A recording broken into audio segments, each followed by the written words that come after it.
Hello, ladies and gentlemen. Welcome back to the Dream League Season 10 Open Qualifier. Open Qualifiers today, second day of it. Tomorrow the close begin, and that's where the true blood sport really comes to be abrupt. I mean, we are on to doing some South American coverage, and maybe we'll see these heroes. These are my little groupies right now. They don't get picked in game, so I picked them up.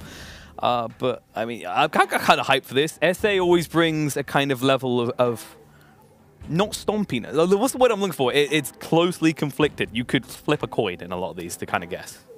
Yeah. It's different. Like, you know, a scene that hasn't had a meta develop for its own quite yet, like, because it hasn't been, it has been sort of isolated, right? You know, with evolution, how different species develop on islands and that sort of thing.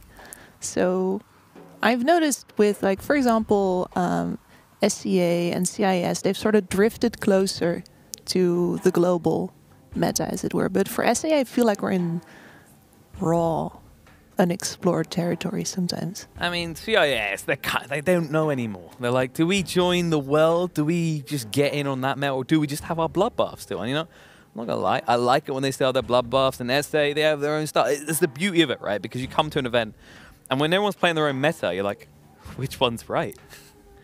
How do we know? How do you expect? I mean, you think about some of the heroes that won TI, right? Like, because, you know, OP had a very select roster for each player when you think of it. And things like Centaur were getting a little bit picked, but they weren't, like, that wasn't top of people's thoughts. Invoker's kind of like a flip coin. It depends on the player. You know, an Ember. Oh, who could have expected Ember? Good old Emberino. We haven't got an Ember, actually. We've got... See, the relevant hero doesn't need to be here. Just these ones. Do you want one? Do you want no, I'm good. I'm good. Okay, never mind. I'm going to be on the edge of my seat for this one. I feel like, you know, these are very nice, but also sort of cuddly. They invite me to relax, lean back, and I don't. You got this, Kip, so I'm going for a break. God, no, I'm still fixated on that that introduction on the Atlanta thing and the cosplay part. I think I'd be a good cosplayer, you know. Are you? Yeah, you know, I've said, wouldn't it be, right, you think about all the female cosplayers that do male characters, right? So, you know, we had like would you want to do like a gender bend the other way around? Yes, I would do Wind Ranger, you know, you establish yourself with a beer belly, and then you think about the way she kind of leans forward, yeah? You're just kind of like there, looking a little bit drunk. Just leaning back, just kind of like owning it, right? Just not, not pretending it's not that way. That's the way to do it. Confidence play. Exactly. Like, once you just put it out there for the world to see, most other people actually not notice anymore at all. It's all the confidence play. You know, in case of cosplay, there's going to be about 300 cameras and a lot of people focusing excessively. They will notice, actually. Sorry. Yeah, there's only so much work that makeup can do for that. But you know what? I still want to do it. I still want. I can't think. I'm trying to think what other female character I could do. Queen of Pain would be more distressing for people. I wouldn't do that one. Yeah, and the body paint is a piece of work. This is why a lot of people skip it. It's so hard to get that stuff even. You don't even know. Like, they do airbrushing. How am I meant to respond to that? Oh, God, yes. You would not believe how difficult it was to get that body paint everywhere. Oh, God. I've done, like, the PA cosplay in the past. So I sort of know the amount of... Like, I only did my face, and it was so hard to get everything even and to not have, like, splotches of blue. And it's just my face. Well, it's kind of, you know, that's kind of a cool thing. Like, cosplaying is not easy, okay? You know, you think playing competitively is difficult. Okay, that's not a fair comparison. No, a competition in anything, like, the level is going to go up real high. Like, I thought because I had engineering experience that I can build a really nice suit of armor. And that was right. But I couldn't actually wear it without getting cuts and scrapes everywhere because I hadn't made it fit to wear. You got to work out as well. You know what it is? You got to do like a kind of alliance. You take someone muscly in the scene. They don the armor for you. You do the craftsmanship. Someone else does like the decoration. You know, you create a team. That's what we're going to end up with, right? Like one day it's going to be a bit like Ferrari, not Formula 1, right? You just kind of have a team behind the star that is the cosplayer wearing it. Does happen from time to time already. Oh, collaborations. Yeah, there's a lot of collaborations. There's people making props for others. Of course, there's also some like probably controversy about people, you know, oh, that's just a model wearing some stuff other people made, you know, but I make my own costumes, that kind of thing. It's a competitive world.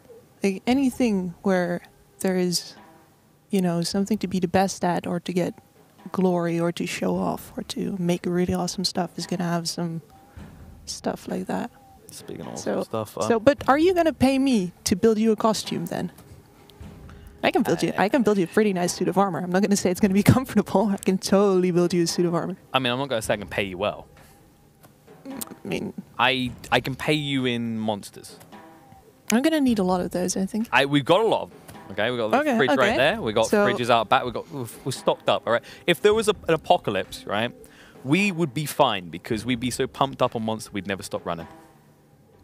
Would you want to run though? I feel like this is kind of a Oh, nice... you fight them. Yeah, you just throw cans at them until they die.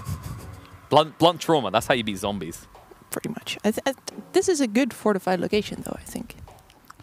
You get. Hey, we got high points. Yeah. You can hang out here in the rafters for days. I bet. I mean, so you got this to mosh eat. pit of zombies. You're gonna have to eat eventually, Kips. Okay, come on. There's a stretch point at which it doesn't work anymore. If you wait here too long, there's gonna be a lot of zombies.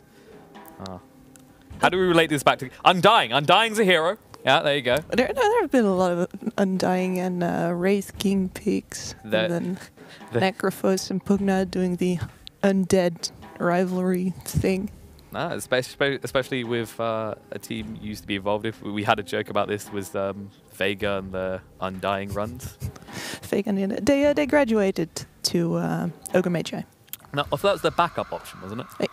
Yeah, well, you know, to not let the cosplay go here, I thought that you were going to do Ogre Magi. Because you do the voices well. It's not bad, all right. You know, you need someone to do the other voice, or it's just a bit weird. You're just a person talking to yourself, like Ogre Magi, hello. And then what? You're going to turn around? Isn't it your job to sit there talking to yourself? No, this is why I have you here, so I don't look like a loner. All right, I have a co-caster for a reason. I'm so sorry. They just pay me to hang out with you.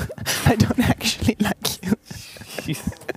I mean, I needed someone to get up off their ass and I'm so sorry to break the news to you. Pick little heroes up for me. I can't do that. That's too much of a stretch. To be fair, I should have practiced a bit during the break. No, because this is like we're good though, because this time we get to go from the beginning of the draft. And I actually get to see on which sides the heroes are and stuff. I say next time that happens to us, just grab all of them and put them on the table and just slide them off one by one until you got the right heroes.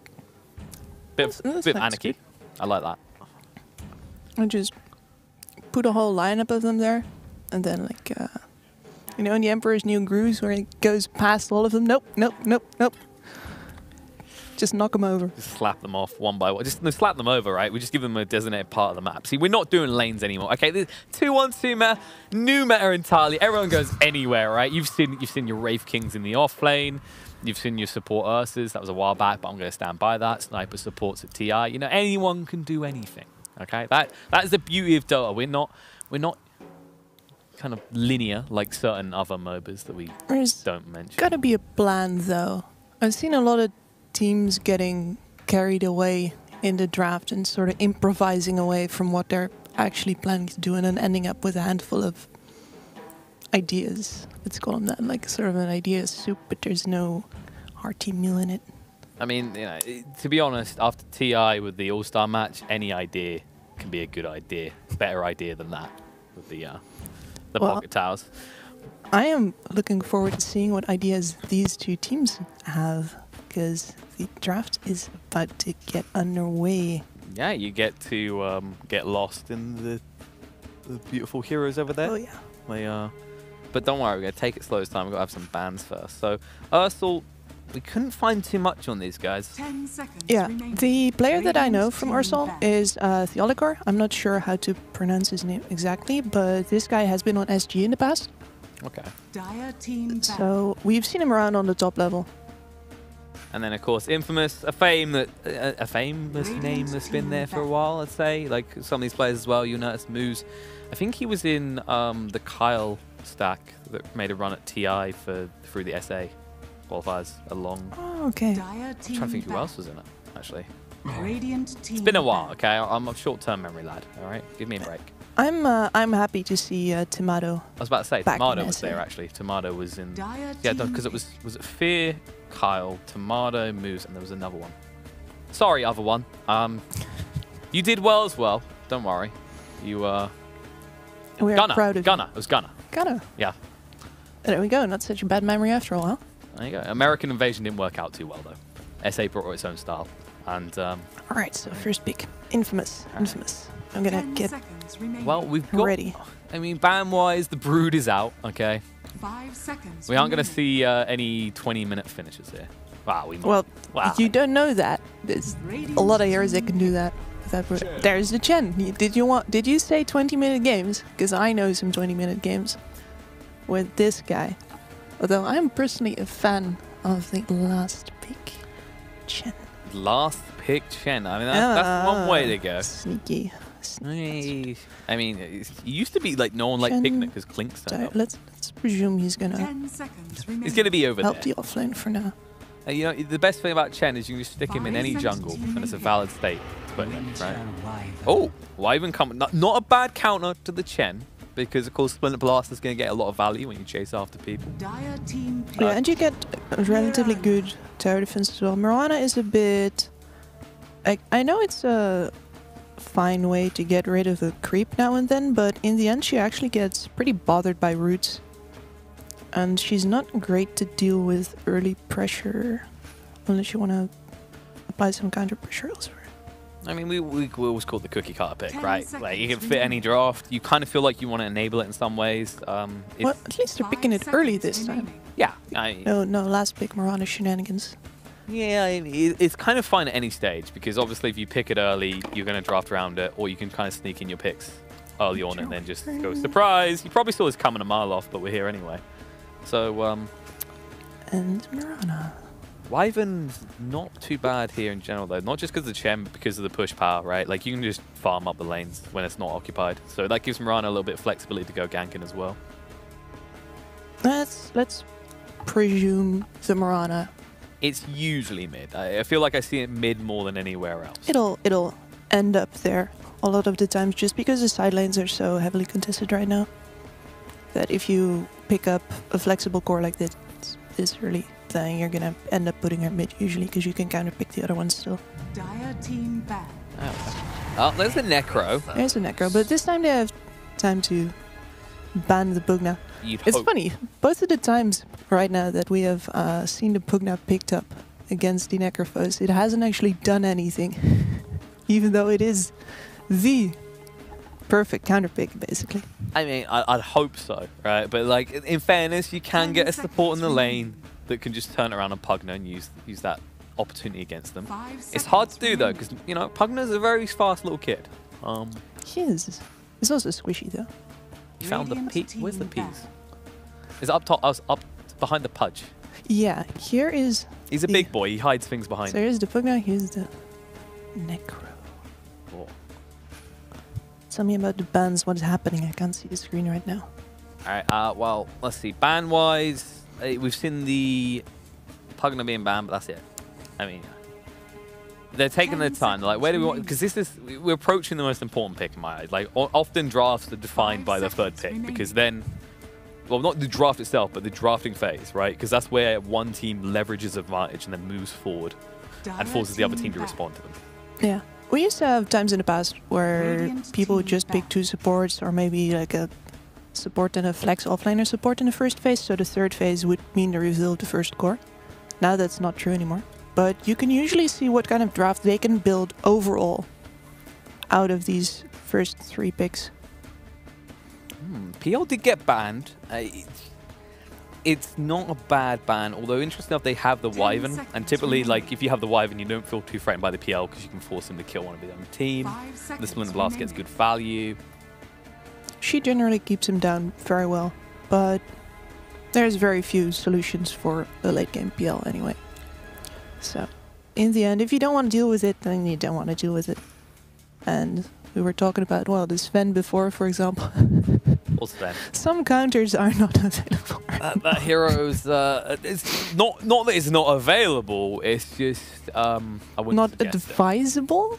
That would be a good way to look at it. Mm. There was a ban on the Bat Rider, which is a little bit more surprising. This hero got picked up a little bit in more recent months, but Well, Bedride is a direct necro counter as well, so they got rid of both of the heroes that are typically picked up to deal with this guy. Dire team pick. what else do we got? Oh, okay. Third pick Willow. This is a very strong lane support actually. Like despite all the nerfs, no one cares because Willow's still pretty strong, right? You can use Shadow Realm to escape. It's pretty good aggressively. You know, you get a little bit of aggression out of it. And I have to wonder, like, is this going to be... I mean, we haven't seen a Wraith King ban. 10 seconds remaining. That is a really lovely lane, if they manage to pick it up. 5 seconds I mean, it wouldn't be bad here against these heroes as well, actually. The Chen's a little bit frustrating, but you can still get to him. You got the means to do so. Radiant team pick. Earth Spirit. Earth Spirit. I like myself some Earth Spirit. We don't... Like, he's been coming back in. For a long time, he was dead because no one was... Everyone's like, Roman Meta's dead. Long live 212. He doesn't provide... Like, there's a lot of heroes that provide more in the lane, but he is a single target hero in the sense that you're not going to end up inadvertently pushing the lane all too often. 10 seconds And his remaining. counter initiation in later team fights is so great. He's still 5 one of the most seconds versatile remaining. supports in the game as soon as that mid-game phase hits. So, Alright, so we got a little Earth Spirit. And you might as well just stick him everywhere. I don't, No. How do we stick him everywhere?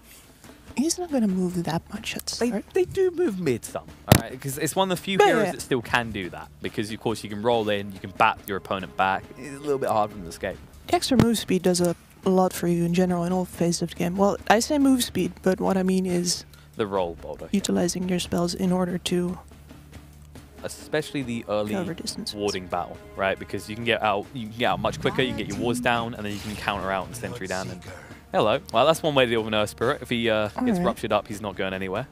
Well, he He's could go not- somewhere, but he goes it's- straight back to the fountain. Dead. Like, for the Necrophos, it's about 50-50. Like, this is the kind of laner that can sustain against it. One of the few, actually. And the AoE silence does really nicely, but at the same time, 10 seconds you have remaining. nothing to do as a Bloodseeker except zoom around in circles 5 when he's seconds Ghost remaining. Shrouded.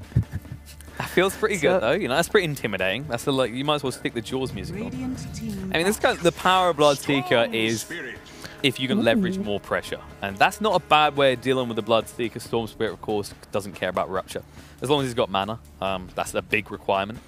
But we've seen these lanes sometimes, they can go very roughly. If it's the Bloodseeker versus a Storm, it's very much dependent how much aggression you can leverage in the outer lanes. And I feel like with Ursal right now, if we do see 10 that Wraith King seconds final remaining. pick, you could actually get a lot of people low on HP constantly. 5 seconds remaining.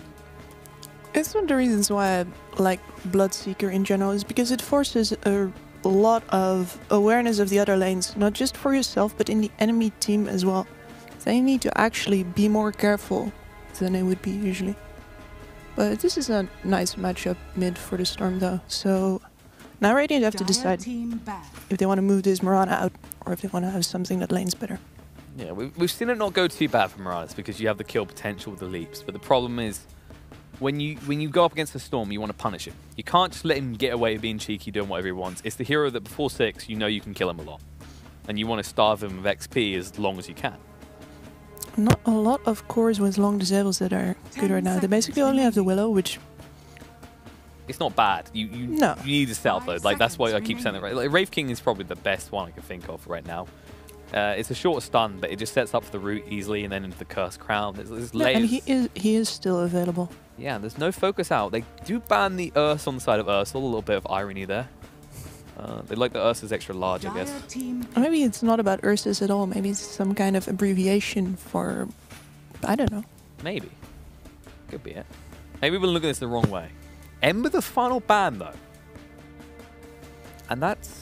It's not a Sure, bad sure. pick, but there's already an Earth Spirit on the field. And I feel like Earth Spirit can deal with the Ember pretty well. With the silences, it's not something you can build a Linkens to pop, so you're forced to go 10 for a quick seconds BKB. remaining. Yeah. So there must Oh, be something. you only get one shot, though. 5 seconds If you remaining. don't get him, then he got you. That's true. I feel like Ember's an interesting ban because with the Necrophos, the Earth Spirit, and the Storm, if I was the Ember, I'd be hiding the tree line crapping it. I wouldn't want to show it to them. Yeah. What I'd like to see here, I think, is something with a bit more of an assassin quality still. Because you have your Necrophos, you have your Chen, you can pressure. These Storm Spirits probably going to be on the other side of the map a lot, either jungling or getting creeps and being very hard to kill there. So you probably have some space to get either some more kill power, or you can just go more all in on the push and create more storm space for your Storm Spirit. Yeah, I feel like Infamous, the Necrophos gives you some kill potential early on, but right now it feels all about the Storm. And it's going to be curious to see where they're going to go. You maybe, I'm looking at this right now, I don't know if Spec is the pick. It wouldn't surprise me though, because if you're feeling a little bit greedy and want to go let Morphling. Alright, that's another hero that can go late and be pretty effective. It can shoot for the Bloodseeker very easily as well. Yeah, and it's not gonna be bothered. For example, the Winter Wyvern save is pretty useless against the Morphling, and Mirana leaps don't mean that much against it either, especially not if, for example, the Rupture gets stolen, which is 5 seconds remaining. Ooh. So I'm liking this draft. It's a little bit on the greedy side, perhaps, if like either Storm or Morphling gets owned too hard. Speaking of greed, the ultimate greed pick as the Alchemist does come out. We didn't stick them on the board. They you know what, they don't matter. They're the fun picks. You're not going to see the board. You're going to be straight into the game in a second. I don't think I like the Alch into the Morphling all too much. It's kind of weird in that it's going to be able to be aggressive. I think the thing that makes me okay with it is the fact they have the Bloodseeker, right? So this guy is going to control the mid-tempo pretty quickly. The only concern might be is that we talk about Bloodseeker and how other lanes enable him by getting heroes low. And Alchemist isn't going to contribute to that. He's just going to farm. He's probably going to be low on HP himself. The amount of outs I've seen recently who almost die in lane. Just for that extra creep, but it's worth it. Just for that extra creep. Oh yeah, that is always worth it. I should actually add our Morphling and our Alch. They might be easy to find. Is Alch up in the top left, I think? That's an Axe. He's got to be around there. I mean, yeah, he's in the back middle over here. Yeah, we got him. We got around. And Morphling. Like the ones in the middle.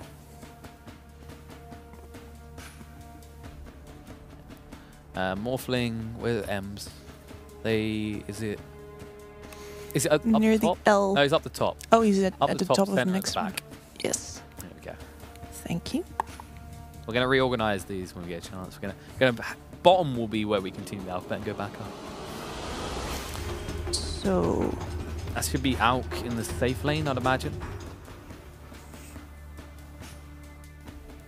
Depends a little bit. Like, I guess you could risk much like with the Phantom Lancers. All right.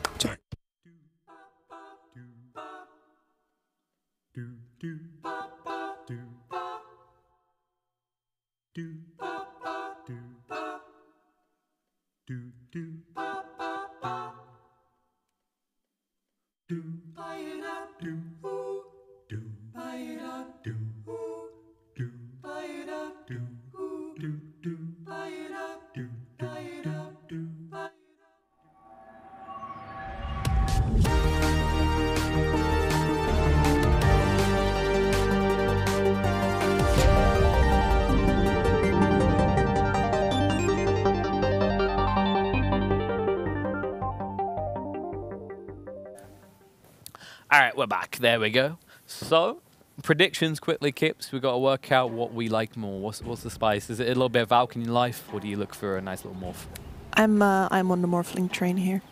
I think that the Alch's not actually going to scale fast enough to deal with this guy, and then by the time the late game comes around, the Morph steals a lot of the things that make Alch good. So I'm kind of feeling Infamous's lineup as well. They've got nice early pressure coming out. They can gank the Alch effectively as well. That's the other thing with the Earth Spirit. They can actually make his life a living hell. So, and it's going to be the Alch mid, by the way, which means they have Bloodseeker in the safe lane and Mirana in the off lane, of course, because she has that escape. But it means you're going to be facing up against this Storm. And we said the kind of thing you want to do when you're up against the Storm is you want to apply pressure. You want to make his life a living hell. And you're not going to do that as an Alch. You're going to frustrate him with the extra gold you get him, but that's about as good as it gets. what I'm interested in is that they're actually running this Morphling on the offlane. So I've been talking a lot about how the Radiant offlane is the safer choice to do that, as well as offering more space nearby to rotate out if it's necessary. And the Dire offlane is very isolated, so they've got a lot riding on this Chen. doing the work. And so far, he does get the dework on the camp. So they're going to have to start body blocking that or suffer the consequences. That's true. And that's the kind of thing for Infamous is both these supports can apply a lot of pressure to these lanes early on. Whereas the Wyvern and the Willow, they are more kind of cooldown dependent. It's a little bit more frustrating for them. Actually, we're already seeing the Blood Rage combo being used against them as Wyvern loses a lot more HP. Yeah, that hurts. I have to wonder, actually, like, where's the kill potential in this top lane? Because hitting arrows, you have to move away from the creeps first, right? So it's like the Mirana, it could work with the Willow because the Cursed Crown, but there's such a delay in the Cursed Crown. The amount of time you have to actually escape is worrying a little bit, actually. This is a very positioning dependent lane. And the Mirana is going to have to be extremely careful with her leaps as well. As soon as she's out of leaps, she's in huge trouble. And I'm not too sure about how much risk the other side is at. I think especially if the Necrophos gets a stick early, then the spam that's going to come out from the Willow is going to give him a pretty good way to get back up again every time. The Earth Spirit's going to be a lot more careful with his spells. Just gone to just a short moment with us while we wait for the pause. For those tuning in who are wondering what's going on and why God has got much longer hair and Owen's put on a few pounds, we didn't have enough energy drink to keep Owen up 24/7. So I'm Killer Pigeon. Hello, how you doing? You might remember me from such moments as Cringe. And joining me is Shiva with a cold. It is Kips. She's a professional coach, analyst, sophisticated. You can't just refer to me as Shiva with a cold without referring to yourself as Discount Toby. Yeah, that's kind of self-indulgent. I don't like to do that. You know, I don't like to compare Discount myself. Toby. If I'm Shiva with a cold, he's Discount Toby. All right. Remember, guys. But you know, I've got a better title actually for analyst now. Right? What about analista? Analista, sí. You know, like a barista, but it's like an analista. It's like you're serving up the sweet stats and information. Well, I guess that's what I Arrow? used to do. Oh, Spirit! They found him here, baited in. It looks like he's gonna fall. There's your first blood. Worth the Alright. salve. Dire's top tower is under attack. Yeah, that was unexpected. Yellogar, I agree. I was talking about positioning dependent. Well, yeah, I think if you get yourself caught in that corridor, then there's no real way to evade that arrow. Meanwhile, mid actually still doing pretty well. 9-4 up against the 7-0 on the Alk, and this is what we say. You know, you can get a little bit low on the Storm, but where's the kill potential for the Alk? It's not there. It is not. At least both of these can do the part where they move out, like farm the mid wave, move out to the jungle, and get back in. I like what I'm seeing in the spot lane as well. Like, this is how you deal with a Bloodseeker. You just pummel the crap out of him, because then if he Blood Rages, he's probably going to die. This is the kind of the power of Chen as well, is you always can do that. Yeah, they have been body blocking the camp on the side, but it doesn't matter because the Chen has just gotten his damage amp up and they're hitting. And the Morphling is actually farming better than the Bloodseeker right now, which is absolutely great for them. Yeah, it's not the type of lane where he's too threatened either, of course, because there's no stuns, so he can stay full agi. It's hard for them to actually catch him. And that's kind of the worrying thing, is actually this is kind of a free game for Morphling in a lot of ways, right? You're not going to have stun lockdown through the laning phase. And if a Morph gets a good start to lane, we've seen how easily this hero can just take over the entire map, just find anyone and eliminate them straight away. Oh yeah. What I guess a tiny bit worried about for them is that there's going to be a window where both the Morph and the Storm would rather be farming the jungle than showing on the lanes yet. And one of them is going to have to bite the bullet and show and risk actually getting picked off. So that is the dangerous part for me. Because on the other lane, you are going to have this Necrophos pushing towers, probably with the Chen and the Earth Spirit behind him and creating as much space as possible. But there's 3 lanes. You're going to be showing 2 people, usually. Well, and that's kind of the thing, actually, for Infamous, is with the Chen, they can make these early pushes. And it's not just that they can. You kind of have to. With the Alk on the field, like you can see straight away from Ursal's draft is fixated on this Alk. Bloodseeker's going to make the space, but it's always going to come down to how the Alk does. Yep. So you have to, I think, like, Infamous's job is to not just leverage Chen in the spot lane, but move him to pressure out. And with an Earth Spirit as well, you can get on top of them. You can actually punish them. harassment going on top as well. The good thing actually for the side of Ursal as well is this Mirana has not been forced to use leaps. And that's hugely valuable here. The repositional factor, usually the way you just starve out a Mirana is just early on, you force the leap usage and suddenly they have to play super defensive. But that's just not happening here. They're also pressuring the lane out far enough to actually get this side pull off. And now they get to capitalize. Oh, Arrow comes out and Necrophos actually aggressive forward on the Dark Willow. Can he get the bow? It's rooted up. Necro taking a lot of damage with the Ghost Shroud. Look to move away. The Starstorm's going to come through and it'll get him low enough. They should be able to clean up the kill. Shadow Realm gets the final hit. Very patiently played there by the side of Ursal. And this was just in time to be able to contest the runes as well. Yeah, they come. They don't get the stun out in time, but the Penitence is there. They actually might move forward and just try and get a kill onto the Bloodseeker to stun him up, but he's fairly tanky. The waveform through, I feel like you need to do that straight away with the Penitence on. Now Tomato gonna take a lot of damage, he's gonna die! Never go full Agi here. Still the stars now, Moose is gonna go down as well. Double kill for Nada. And that's exactly what Infamous get from that gank, because they lose another hero in the top lane. Oh, looks like Dark Willow will fall, but no, Necrophos taking a lot of damage here. Nice Ghost Shroud with the wand, will be able to live. But you still lose a lot of heroes here, and a beautiful start to the game for Ursal.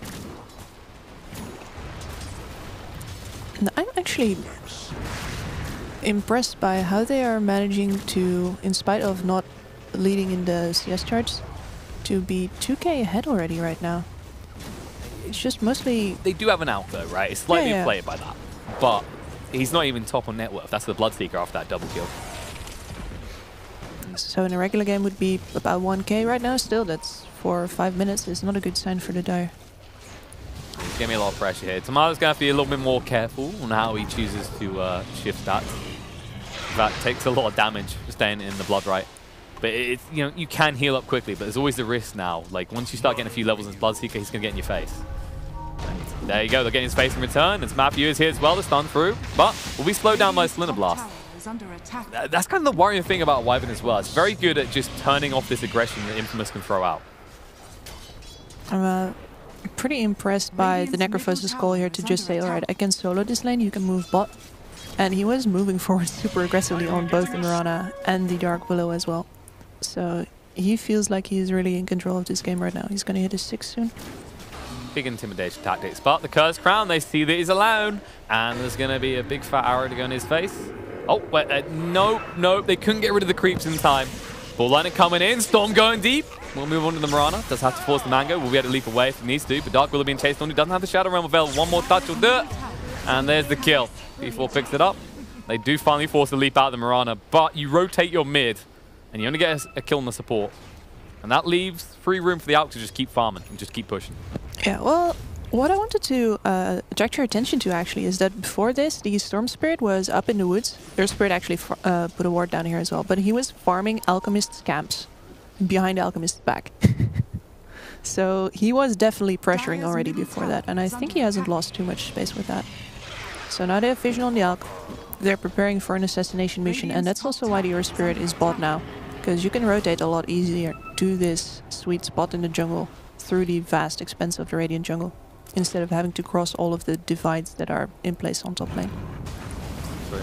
You need to be careful though, we are starting to reach that point where people pick up 6, and of course Bloodseeker Rupture, perfect to use against the Earth Spirit, and because this is the type of hero that has to keep running at you to keep that kind of aggression going, otherwise he doesn't really contribute too much in these early ganks. Up top, Curse Crown's going to come out, the Shroud's been used. Arrow does miss, actually. The Necrophos ballsily goes towards him. The Shadow Realm being charged up, it's going to be a lot of damage. Verifier, no! This snipe out! Willow! He's got Necrophos! He survives their attempt on his life, and he's even going to regen up from the attempted kill. Actually, Mirana taking a lot of damage. Does have a salve at least. He's thinking of go for the leap. This is going to be dangerously close, though. Death Pulse is coming out. One usage, Mirana, no! Whisper, he gets just enough to stay alive from the regen, and meanwhile in the mid lane, Carlin's going to be run down here as they are applying this pressure on the Alk, and suddenly after a brilliant start to the lanes for Ursal, it's starting to flip in favor of Infamous. Yeah, I saw the they were setting up for the pincer movement on the Alk just when they went on top lane, and Whisper's confidence apparently was fully founded there. He is just, I'm going to solo this lane, and what's more, I'm just going to move in and kill him. I mean, why solo the lane when you can solo the heroes? Just do it all, you know? Man, he's a Swiss knife of lanes. That's what's happening right now. But you can already see the issue that's coming here is, yes, you force heroes away from the Necrophos, you leave him alone, but one, he's already shown he can handle himself. Two, you can't invest more resources anywhere else because now that there's pressure on the Alk, you're going to be forced to bodyguard him. They're going to smoke towards the bot lane now, so that is the other way things can go. He might give away the smoke by popping up so unexpectedly, though. Yeah, I think he was seen by that, but they might just think he came into vision, so it's a bit of a close call. But then again, how did the Alk reach the camp without being seen? This is the right move, though. They can't get through top lane easily because they can't break towers yet, so they want to break it. They got 6. Rupture comes out. Matthew has no way out. This is going to stance him up, so Moose can maybe get away, but he starts well. Matthew's going to fall, but the Chen does manage to make his escape and picks up a bounty room for his trouble. Meanwhile on the top, Miranda just sneaking in and snatching both the bounties. Needs to be careful because Whisper has got the Slife coming off cooldown 5 seconds. The ball lightning across. There it is. Storm gets right in there. Even needs to read it. No! They interrupt the leap. Oh, the Vortex perfectly timed there. And bot lane, Tomato. Nah, he'll be fine. Okay, he's the real Wyvern. I mean, we've seen this before. It's pretty filthy steal and switch. Meanwhile, Storm showing up. Pulls out the Shadow Realm. We'll just look to move away. But I mean, that's the kind of thing we didn't talk about at all, is the sort of heroes that Morphling can become here and the effect he can get. So, Alk not bad because, of course, your stun will go through the Lincoln. Mirana not bad for the triple leap potential. And, of course, if we just saw there Wyvern with the max range for the Morphling. Yeah, I'm also just thinking that a lot of Morphlings build Mad style as well. That is a sad Willow. Dead already. Oh, yeah. And actually, the Bloodseeker's alone here. They might just chase onto him. Moving forward, slowing him down. But there we go. Force the Moonlight Shadow. Just look to retreat. Send Storm back to base because you can. Actually, that's another thing we could see happen here as a result of the there is a lot of furious drawing from the Dark Willow on the top lane. He wants to move towards that vision. He wants to actually make the jungle trade happen now because they can't hold on to this bottom tower anymore. And by reacting to anything on bot, they would have played straight into Infamous's hands. So they need to move towards top now. Yeah, Nekro's getting low here. Oh, Snipe comes out, Miranda, no! Whisper should be able to heal up enough now because Willow's way too far away and only level 4. That is a very heroic move by the Miranda. Well, I say heroic. It didn't really save anything, not even herself. No, and it's delay on this top action that needs to happen now. They have the... You can see they have the Wyvern on bot tower guard duty. Usually this hero can hold a tower for like a couple of more minutes than basically anyone else because of their escape option and also because of the very easy wave clear with Splinter Blast. But it's a time bomb. She's not going to be able to hold it for long and she might actually already be choosing to make her way out. That definitely looks like I'm going to leave here. Yeah. So that was all the time she bought. Well, the Necro's here now. This is kind of the thing. You can actually just leverage the Necro to go wherever you please and take each of the lanes. And they'll realize they can actually push on the tower because the Wyvern has left completely. And Storm's just pressure in the mid. It feels like Ursal have been forced to abandon the lanes way too quickly here. Because the Alk is already retreating to the jungle. Once you lose all those tier 1s, where are you going to retreat? Because Infamous is going to move straight to the jungle as well. This is a dream scenario for Infamous actually as well, because I was talking before about how the Storm and the Morph both didn't want to have to be the one that was on the lanes. But yeah, if your push strat works out this well, then there will be a lot of space on the lanes and you will have time to smoke up and move like they're doing right now, because they know that the answer needs to be that this top tower gets broken. Oh, no, they're going for the Alk again? Necro has Siphon 25, so it won't be available for this, but they are moving in. Yeah, Alk is super. Look at this wraparound, though. The Spirits on one side, the rest of the team on the other. It's dangerous.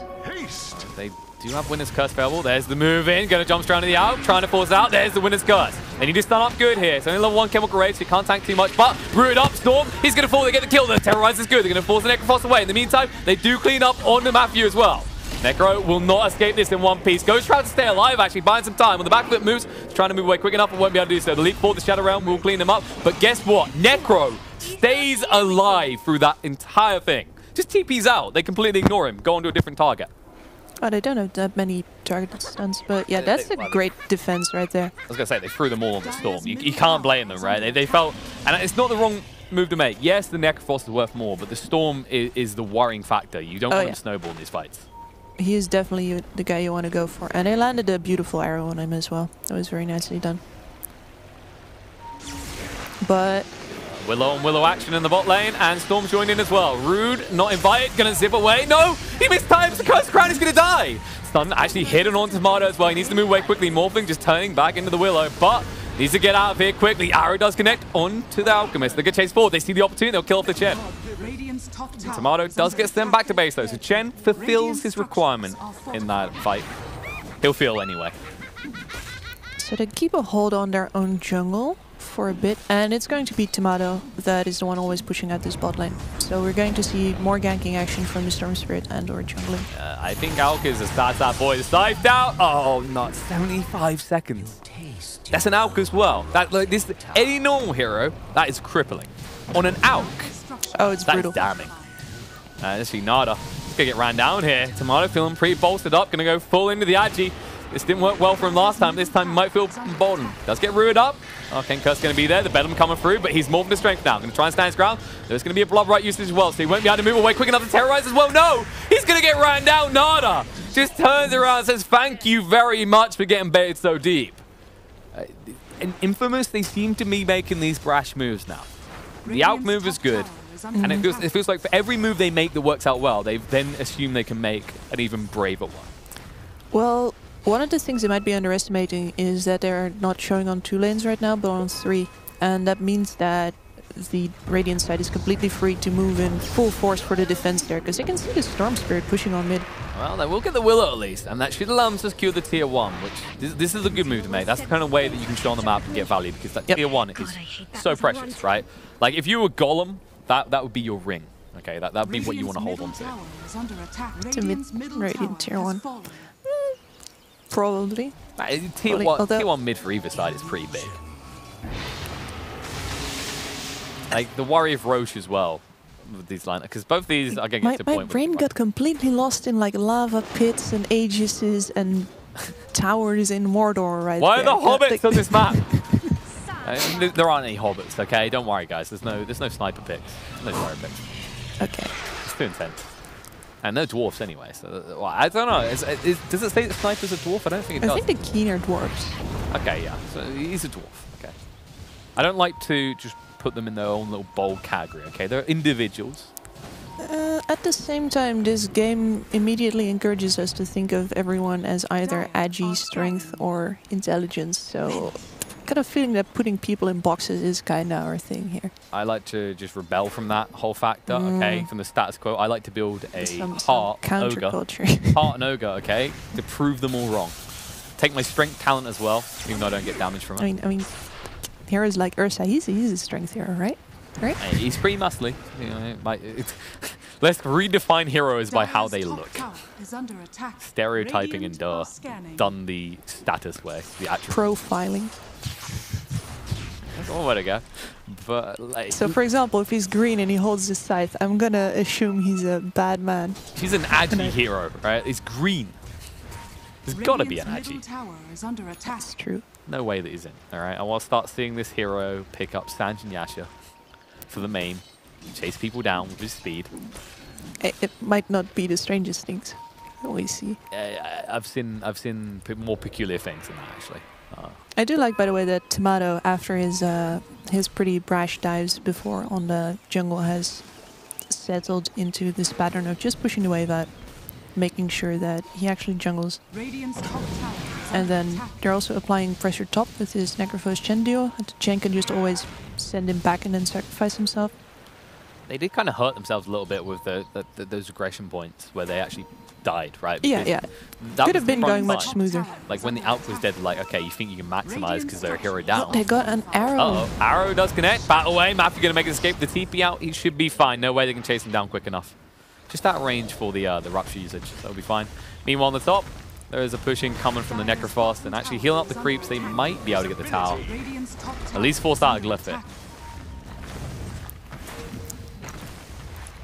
You can't stop him at some point. He's getting ridiculous. Okay, there you go. Curse Crown, the TP's coming in. Oh, may have overstays. Welcome. The root's going to connect now. And they should just be able to get the Rupture out, force getting away. The Terrorize, interestingly enough, being thrown on the back foot because they do find a target behind the Chen. He's already dead. They might turn around, look on the Necro, but he's already making his escape. And meanwhile, on the bot lane, Mirana dodges a gang. Oh no, the bonus smash! They hit, turns into Mirana. The arrow's going to be there. And they do find it. Nicely done by the Earth Spirit to snipe out. And this is a real over TP on the top situation. The tower's already gone. You have 2 heroes there, and you know that the Necrophos is going to get sent back. So all you're going to do with the rotation there is get heroes in position for the top tower and get a Chen kill. Now, if you send 2 there, maybe you don't get Chen kill, right? So you send 3. But not 4, because if you send 4, your Mirana dies.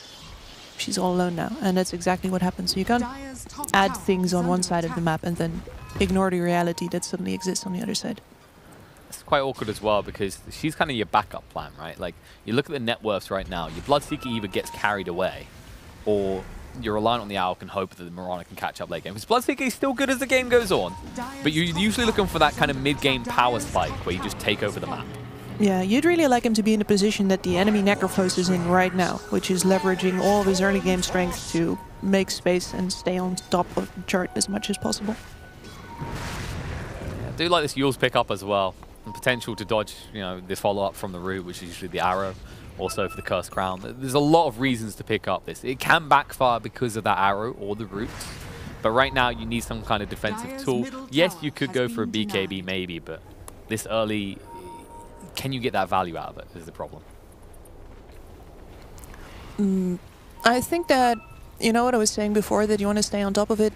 Picking up smaller items in order to stay at the top of your power curve is the best idea for him right now. So even if it wasn't a Yule's, I think he's going into the Lotus next. Yeah, and then the Aghanims, which I'm fine with. I think that's pretty good here. You just want to be able to constantly apply this pressure across the map, because you know Alc still wants like another maybe 10 minutes of farming before he feels superior and able to win everything. As I said before though, I think this Alc is, even if he's up to full strength, he has a narrow window, and right now that window is closing pretty rapidly because he's not even ahead right now. That's so true. Net worth is he's going to need to take some risks, and I actually see the BKB queued up, so that means that he knows this as well, and he is ready to go fight before the Morphling situation on the other side gets completely out of hand. And that's a good sign, because people typically see the blink and they're like, oh, okay, this Alc is going aggressive. And actually, it gets used more just to continue farming quickly. Whereas once you see the BKB, you know he is committed to going in. And that's, like I said, that's the right move. The Morphling going late, that's scary. At the same time, Storm Spirit, where's your lockdown going to be? If you don't catch him, you have to always initiate on the Storm, I think is the issue here. Like, if you go too late here, what's your counter initiation to a Storm Spirit scenario? You don't have like a silence so you can global silence him. You don't have easy AoE stuns that are quick cast. It's pretty scary. The more I look at this, the more I like Infamous's core pickups against this Dark Willow. Both of these heroes have great individual ways to react to her very slow spells. Necrophos going on to him here. Cursed Crown, and this is a big dollar kill. Thing fun it, but the stem back again. Chen, Moose is always standing, and he always, like, well, he gets away with it in the right way, which is he always sends the Necrophos back. Even if he dies, it's worthwhile, because so many heroes send 4 people, again. And did they even leave anyone on bottom this time? I don't think so. They know the risks of doing that by now. They've learned from the mistake, you know. There's only so many times you can fall for that, you know, before you get slapped on the head. They'd have to do the same thing again, which is move for the next tower, but I'm not sure they feel strong enough. So instead they Mirana ult and they move on mid. But they got spotted by the wards. I feel like maybe Ursal will need to pick up a Yule to deal with that Necrophos, stop the stem back, get the kills. That would be a really good way to itemize into the situation. But which one of their heroes would like... I guess it would have to be one of the supports, but the supports are pretty starved right now. Even in Mirana. No, he gets the plate mail out, the arrow flying through. Won't connect on the Storm, he'll be fine, but the silence from the Orchid means Bloodseeker's going to fall here. Oh, just stays alive with 40 HP. Now Necrophos, has he overstayed his welcome? Bloodright's going to be there, Rune in place to terrorize as well. Can they chase through? The Ghost Routes protect them, the Bedlam's going to be, but they can't chase down quick enough. Instead, Dark Willow's going to get low on HP, needs to move away. It's more than hitting too hard. The Shadow Realm's going to come out on the back foot. Chen actually does go down. Nice stab in the back from Alchemist, looking to move forward on Matthew, maybe get onto him. In the meantime, they will lose heroes in return as Willow finally falls. Alchemist starts up, trying to hit on him, but they need to move away. He has way too much regen to deal with, and the Radiance is burning them up too fast.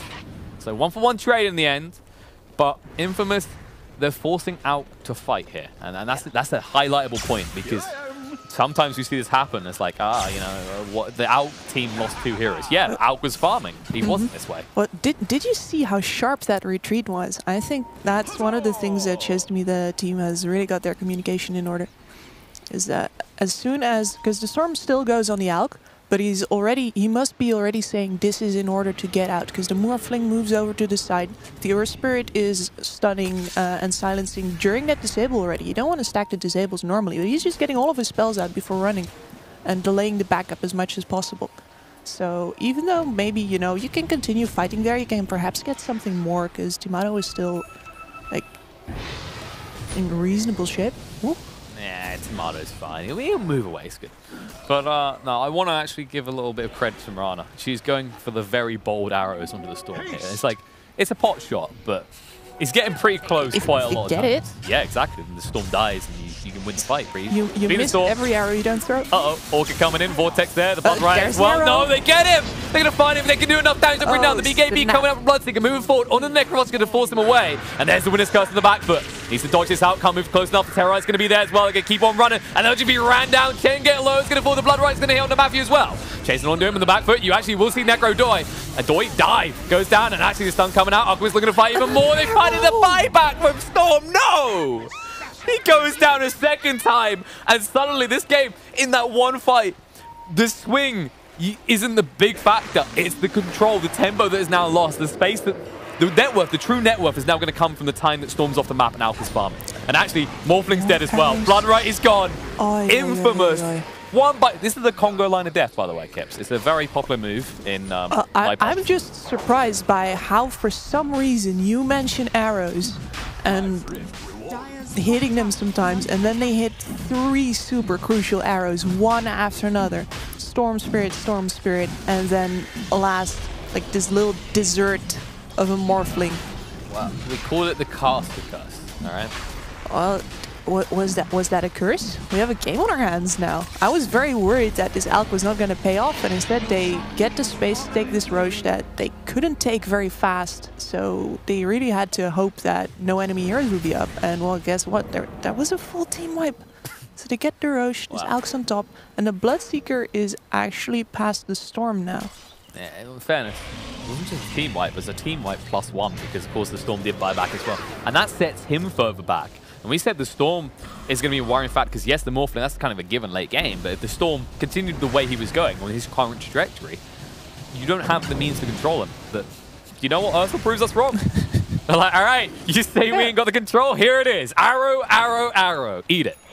I hope he goes for the triple arrow thing in the end. That would be good. I feel want like to see him hit 3 arrows at the same time. Or maybe like bam, bam, bam, you know, succession. Like, they did a good job of making Moonlight Shadow kind of desirable as well, but like, I think it usually depends on your lineup and the player, because obviously there's the vision you get from the arrow, and on top of that, like the way I've heard it defined is, if you by chance hit a second arrow, you have so much kill potential in a fight, it's ridiculous. Oh, it's crazy. That's really good. And depending on the duration, it means that you just get to kill someone without follow-up. There's no other scenario in the game, I think, where you just get 4-second stuns on people that are super far apart. By action on the side. Well, Alchemist returns to stun on himself, but Necros doesn't have an easy way to get through this Chemical Rage regen. They need a Spirit Vessel, actually. This is the kind of thing. Earth Spirit, I think he's getting close. Oh, you know what I just... No, he went Blink. Do you see what the Storm just cleared the wave, right? Do you realize what Infamous also has on their team? There's a chin. Yep, that's worrying. Discord, there's nothing wrong with Discord. Best VoIP system ever. I'll take that shirt now, please. But one day we get one. But like you said, we got a game on our hands. It's suddenly swinging back, and this kind of thing. Alchemist is this hero that wants to be ahead, but he can recover. He can still be relevant later on. And as we just highlighted there, the fact the Earth Spirit went for that blink, I understand why he done it. They felt like they were so far ahead. They want this constant aggression. So why the hell would you pick up a Spirit Vessel? I mean, that's not aggressive, but compared to a blink, you can just get up in their face and dominate the fights. Yeah, it would have been more anticipatory? Is that correct English? Tell me, Mr. Englishman. I think you're like looking for more precautionary, right? Like it would cover the potential for this swing back. Yeah. But you know, people will go criticize. I go, oh, Twitch. I go, oh well, I'm a 5,000 MMR analyst. I know what I'm talking about. You know, you clearly have to cover the angles. No, that's not how this works, right? When you can't ever look at a game and go, what if we lose that fight, right? Yes, you can have backup plans, but you have to be confident in the game plan you're playing. Yeah. Well, it depends a little bit. Like, you don't think, what if we lose that fight? You think, what if we don't want to take that fight? And then it depends on, like, because they're feeling dominant right now, right? Their game plan was moving ahead fantastically. So you pick up that dagger. They've had no trouble killing him so far. And as long as you keep the initiative, your confusion and the amount of evasion, especially of the Willow's control spells you have, allows you to really wreak havoc and get like 1 or 2 heroes down before anything happens. But now you can't just kill that elk anymore, and suddenly that spirit vessel would have been good if you would have been in this situation. So you could have decided to not fight, trust on your Morphling, maybe think that your Storm doesn't have as much farm as you'd want him to have because of the fact that this Morphling has also been taking up a lot of space. And then you would pick up the vessel because you already know that you're going to get to that point. It feels like I'm looking at the scenario that you're actually in on Infamous right now. And your Storm still needs more gold, but he's built a ganking-orientated build, so he's got to get that gold through kills. Your Morphling can farm, that's fine. Your Necrophos is all in on those kills, so it feels like right now the game plan has to shift between just let Morphling farm, do what he wants, then try and use the kill potential, because obviously you're targeting that Ags and the Necrophos eventually. And with the Storm Orchid, there's so many heroes you can kill. And once they get that, if they do spin this around, get a good timing on that Spirit Vessel, suddenly the Alk's not that much of a worry anymore. I mean, the good matchup with the, or the good team up, should I say, with the Necrophos goes the other way as well, right? Because you can also get that E-Blade and blast someone down and immediately Reapers them. So a lot depends on, well, like before, what does the Necrophos want to do? Which cores does he want to meet up with him? Or the other way around, which cores say, I want to play with this teammate right now? Which one says he wants to farm? And if there's no clear decision there, because there has to be a decision, right? It's one of those things where afterwards you say, oh, I should have gone BKB and you should have done this, or the other way around. There's two scenarios. So they need to be clear about that right now. Who is gonna do the risky plays and who's gonna secure? And I'm looking to see some indication of that discussion having been held right about now, because it does need to happen. I think the worrying factor is also, you know, you look at Winter Wyvern, it's pretty clear what you usually want. You want like a Blink and a Glimmer Cape. And you actually look at Infamous's lineup, they're reliant on this kind of shotgun build. Glimmer Cape used to be the ultimate counter to Necrophos. That's why Necrophos died off for a long time. Is Glimmer Cape, long live the Glimmer Cape, die Necrophos, die. That was literally the story. And then good times, good times. Those were good times, right? And then they nerfed the crap out of Glimmer Cape. It still didn't matter. No one wanted Necrophos. Then he finally got a little bit of a rework with the Death Balls. Yeah, and then also the done forward. Speaking of the Necrophos, they find him here. They're terrorized through as well. He can't do anything. Ruptured up, is trying to move away, but it's too late. They're going to find him. And suddenly, we said Infamous needed to be looking for that aggression. Instead, Ursal, they make their move first. And they're looking for more with the Moonlight Shadow. But nicely anticipated by Infamous. They split up from the area. Maybe you lose the Chen on the way out. I think the way he was moving away from that fight, he wanted to be the next target in case. But that's Chen's life, right? Like, creeps live, I die. That's as long as his children create a legacy for their father. So right now, into this Aegis, it's really split push all the way. They can't fight it straight on unless they have all of their cores up. So you're going to see a lot of this Chen action on the side lanes. You might see a lot more Storms zipping down mid to just clear the creep wave as well. Because there's no way you fight this straight up, especially when they've established themselves, right? Maybe you can engage into them, create confusion. Like here, do they save this Wyvern? You can't kill it. Storm does not have the mana, the capabilities. Oh, Arrow, no! Morphling's been found! He's full edgy! Oh, no. You'd think they'd learn by now. These odd arrows. Well, not odd, but just throw it out there. No setup. This is And they have that ward over on the side there. It's actually a bit of a peculiar location as well. Normally you'd have that one way more over to the right-hand side. Yeah, more But where Matthew is right now. Yeah, exactly. We've seen that a lot, though. The way wards have been changing. Like, if you, like, near, for example, Dyer's Shrine, near the Roche Pit, at the top of the stairs, just south of that, right? It used to be you stick at Central and look over the Ancients and everything. And people are adapting, but it's kind of interesting. I think the biggest thing that triggered this was probably X-Nova at TI. Like, come on, that guy, like, everyone was talking about that. I was like, everyone's going to be analyzing this guy, because the amount of times he just got away without being dewarded ever. But you know, that's true. In order to do that, you need to be very aware of where people expect the wards to be right now. And that's a moving target. So you got to keep on top of that, and you got to realize where people ward in order to not ward there, and then people will copy you. But you also have to not move too fast, because a lot of these more alternative locations are often not optimal. So you need to have either really clear goals for what you want to achieve with them, or be very sure that not being dewarded is worth it. It's kind of, when you think about it, it was always that argument. It's like vision over, like, risk, right? It's risk value. And teams were always prioritizing this greed. And I think part of that was fine. But I think people start to realize that there's so much gold available to supports now, and the buffs to sentries. They're not afraid to run around with, like, 10 sentries, just sticking them everywhere. I am. I want to build my items, man. Well, most boss 5s just like the idea of starving out. The amount of times I'll see the entirety of the enemy jungle just covered in sentries, or your own jungle covered in sentries, is pretty insane.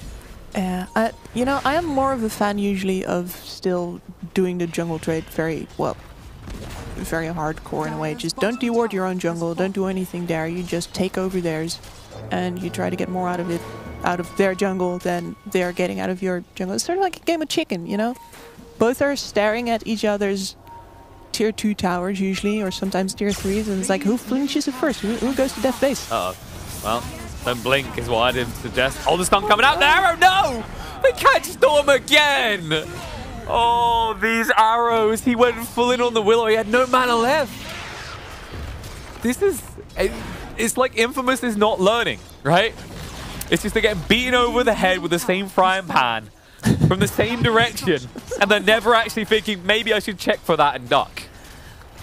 Well, it might also be a situation that's making itself worse, right? Because he's probably, and you see this a lot in teams with 2 dominant cores, is that they both want to be the guy that's securing the game. And they have decided, I think this is also the sign, they have decided that Morphling is going to be the one that's going to get to play safe. So this guy has to make risks, take risks, or, you know, play it safe. And he's feeling like it's showing. He's disgruntled. He sees these opportunities. He's like, well, I can carry this game too. And it's not worth it, dude. Just what I was waiting for. Yeah, was what she was waiting for, to respawn.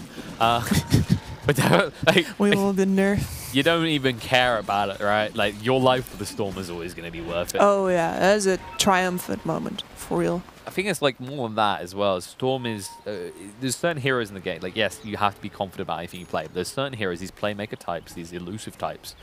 There's a psychological layer to it that you have to feel confident in stemming in this place. Heroes like Storm, Puck, for example. And the more this happens, the more demoralizing. It's very hard to reset your mentality, because at the same time, you can't just go, you can't be ignorant. You can't go, it's fine, they got lucky. You have to adapt your style. And so far, it looks like he's struggling with that. He just keeps getting caught out in these scenarios. It's, well, I think it's very apt that you put this point up here because, well, previous year I worked with Undershock, and we actually shied away from a lot of these playmaker heroes because it was very hard for him to play those from behind specifically.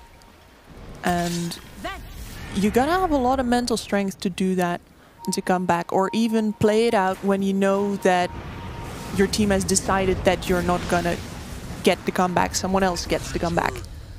I think Infamous just decided they weren't going to fight. They left the Ursal behind. Oh, the winner's curse is there, the Rupture as well. No! They found an additional target. Storm going for the back foot, but mana move for the end. Ursals get procced out. BKB up now, the Abyssal there as well. Nice cold embrace to save the Mirana, but now we're going down fast. The Storm has to move where the sniper's going to be there. They'll kill off the Mirana, dead for 100 seconds, but still fighting up in the middle of this mess. Alchemist Running out of life, though. Doesn't have the chemical rage valve for several more seconds. And the slow's coming out. No, Morphling with this steal from the Wyvern. Cleans up with the fight. The wave form forward. They're going to look for the TP out, but get interrupted. No. Gets out just in time. Wyvern with the TP away. But still, a huge loss there. Losing the 2 cores on the side of Ursal after so much momentum gets built. Yeah, that Morphling has been hiding for a bit, but this is why you hide, because you can come back with a bang. That was really well played by them. I think they surprised their opponents for that Abyssal pickup. That was, I don't think they've seen that before that, but just didn't matter. That Aeon Disc on the Necrophos changed everything because they feel pressure to get rid of the Necro quickly because we saw the Scythe. You can never go for a Cold Embrace play if there's a Scythe on the field. And because of the Morph as well, like said it all the way in the draft, right? Cold Embrace is not worth that much this game at all. It feels like it's rarely worth anything these days. Usually, like, you used to have the cute play, you know, you go high ground, you Cold Embrace a creep, it helps you siege longer. But it's always been this argument, it's like you're basically saying this person can't do anything. Go ahead, boys, wail on him. But in metas where the where it's much more physical damage oriented, it is a very valuable spell. And here is. Well, I feel like it's been this way for a while. It's been pretty magic intense. I don't think it's like right clicks aren't viable, it's just both are viable, and you feel like magic damage has a bigger spike in the early game, obviously. And usually when we see kind of like physical lineups, it usually involves things like Wraith Kings and Vengeful Spirits, and they get picked for an entirely different reason, which is the, I like to call it the, if I can't win the fight, neither can you. Right? Yes. You build an Axe on both of them, it's like, well, we're dead, but you're coming with us. It's very worthwhile. Not in the least because of the psychological factor as well. Like, if you win the fight but then you don't actually get to win it, it's always either a loss or a draw. That's brutal. How do you fight into that? Not just like make the plan, but like actively think about how you're gonna win that game. It's like wading through mud. And right now it feels like Ursal has had to hit this. Like they ran into the wall. There's been this big reset. The Morphling's online. They have problems. And I wonder how they're going to deal with it, because right now they just have the Bloodseeker on bot sweeping and are meeting up their other 2 cores on the top lane. But they only really have 1 lane out, even though it should be the Alchemist that's split pressuring normally. Well, you can send the illusions out there, that's what you typically want to do. So it kind of comes down to, you expect to see these Moonlight Shadow movements coming out in the next minute or 2, where Ursal are going to look for that pick with their miraculous arrows that have worked flawlessly, constantly. Positive reinforcement guy, look at that. See, so is that... So you're telling me you have to believe you can win to win? I think that's what our observer's suggesting. But what is the win, like the win condition right now? The primary focus has it changed? It still feels like it's Morphling for Infamous, and still just pile on the Alk in the meantime while Mirana catches up for the other side for Ursal. I wonder if they shouldn't have been putting more on the Bloodseeker in the meanwhile. I feel like compared to, you know, his counterpart on the other side, the Necrophos, he's been dealt a pretty rough hand. It was rough. I think it's like a lot of teams, they kind of abandon the Bloodseeker. That's the one you throw under the bus, because if he doesn't get a good start, if his mid-game isn't looking good, you're like, well, we've got a Mirana, we've got an Alchemist. These heroes in the late game are going to be so dangerous to our opponents. Yeah. Well, they do have the superior team fight, like just the spells and the abilities, so what I could see happening is a Roche fight. And it actually seems like both teams are gearing up for this as well. But if Infamous get caught in a corridor with 2 or 3 heroes, then they're gonna lose a lot of personnel just to the fact that the enemy has more AoE than them, both in disables as well as in damage. They are very scary, and actually, while going down, they did just about spot the Necrophos. I know he's around it, but they don't see anyone else. In the bot lane, Storm's about to show, but he could always just show up. He's going to use all his mana, but if he snipes one on the entry... And you can see the lines being drawn by the Earth Spirit. Actually, he wants his Storm Spirit to join. He does not want to fight until the Storm is here. He knows that it's going to happen soon. Yes, and that's the state of a lot of games nowadays. Roche, buff after buff, becomes one of the most crucial elements of games. And Infamous, oh, they are going to sneak in here with the smoke. We're going to wrap around, see if they can get a pick off. They did know the Bloodseeker was nearby, but he already smells danger. He's going to back away from this. I think you wrap around near the Ancients, right? You just take that high ground and wait for a response to come out from Ursal. Yeah, usually. And this is... They hold their positions very well right now as well. You can see that they suspect the gang's gonna come from the left, send the one illusion, and all of the supports are sitting all the way behind on the right-hand side. And they're keeping the mid lane out. This is the one thing that, you know, if you suspect your enemy is wrapping around from behind, all you have to do is cover that mid lane and push it out, because at some point they need to go back to deal with that. Unless you are in a situation where your side lanes are even worse than their mid lane, then yeah, no. It's very scary, this Alk right now, because we were saying about the Spirit Festival and how it can be a turn point for Infamous. But with the Chemical Rage and the Manta, you have multiple ways of dispelling those charges. And those few seconds can be the differing factor, especially with how hard he's hitting and with the Abyssal now available to him. Well, Midnight Shadow is going to come out. Looks like the side of Ursal want to reclaim the high ground here. And they'll get to do it. Well, they might see Matthew in a second. No, he's going to blink away. Something spooky here. The arrow through. No, not this time, he says. The arrow was actually hidden rather by the tree. So yeah, that was a very close shave. They got really lucky there. But they've had to abandon their position now. And Ursal is now definitely the D-Ward too, so they are definitely now in a better position. If they want to move for Roche, they can do it. I'm not sure if they know though.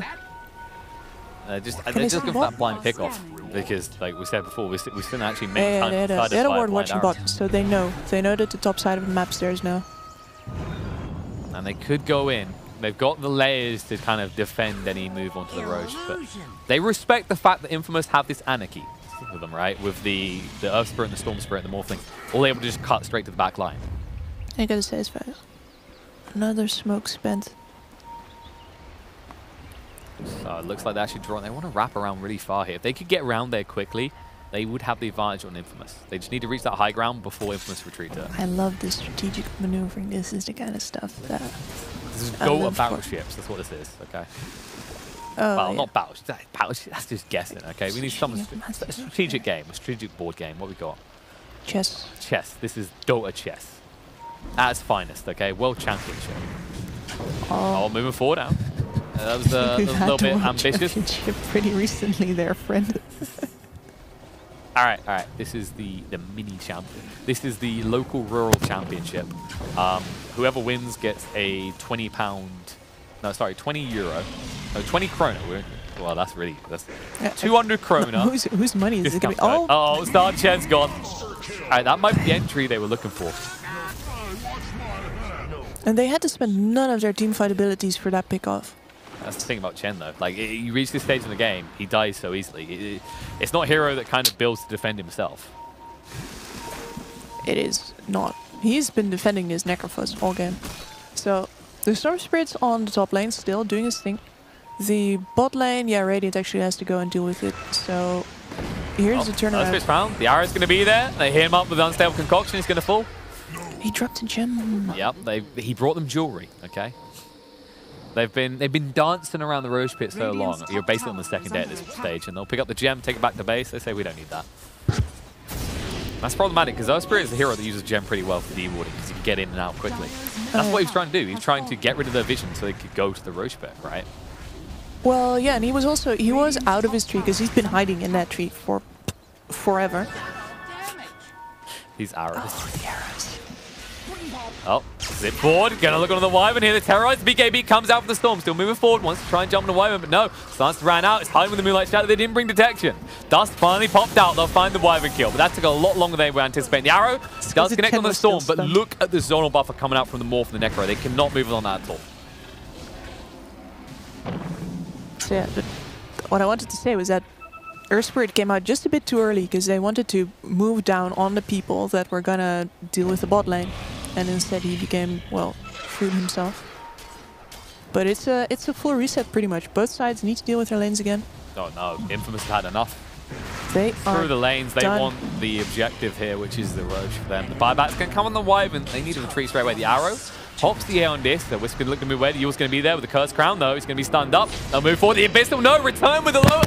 And now he needs to move away. The Blood Right's going to be there, trying to move away. There's going to be an unstable concoction with turn 1. What stuns on the 2? Full line, moving in. Looking for the control on the Bloodseeker. They need to run through him quickly here, but the scythe, it won't be anywhere near enough. No! He always sticks out the BKB just in time. Going to move away on the back foot, though. Chen's going to fall. And there's the movement by the Morphling. We'll clean up the Bloodseeker. Wait for him forward. Looking for more. He'll find the kill on the Wyvern. The leaps away. Mirana needs to move quick. Doesn't have any leaps left, actually, so full lining on. Looking for this. The buyback does come out the Chen. He's getting involved again. The BKB's there. Storm just chasing on. Mirana's going to fall here. The stun will not help or change anything. Matthew just rolling in, looking for more. Arrow doesn't matter. BKB still running. It's a long one for the Storm. Mirana is finally going to fall. And Tomato going to move across. Looks for more. Will actually find all of them, apart from the Alk, who retreated pretty damn fast from that fight. So ultra kill for Tomato. Roche Pit secured. And you know what? The strategy worked. Morphling, create that space. And the Wyvern, the steal on the Wyvern at this stage in the game. Oh, it's so damning. It is so damning. It is, yeah, definitely. And you can see there that without getting a good front for those teamfight spells, and as you said, the Chaos Factor, they have to spend those ults one by one. You get one Chen kill with Winterfire of an ult, and that's just not enough. You need to have that thing right there in the middle. But they were flustered. They had to do something because the Roche was being taken. I mean, you see it, the moment they committed that buyback on the Wyvern, everything after that felt rushed because it's kind of the thing that happens. You force the buyback, you instantly want to find some value out of that. So sometimes you see teams push a little bit further than they should. And well, that lower sword play especially, just returning onto the Alk. Oh yeah, they bought so much time to retreat away from the dangerous, like, low grounds in the middle.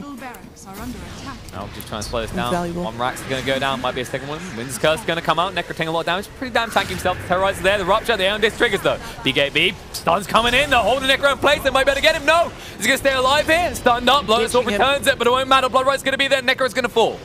No, yours. He's staying alive, but he's been left alone.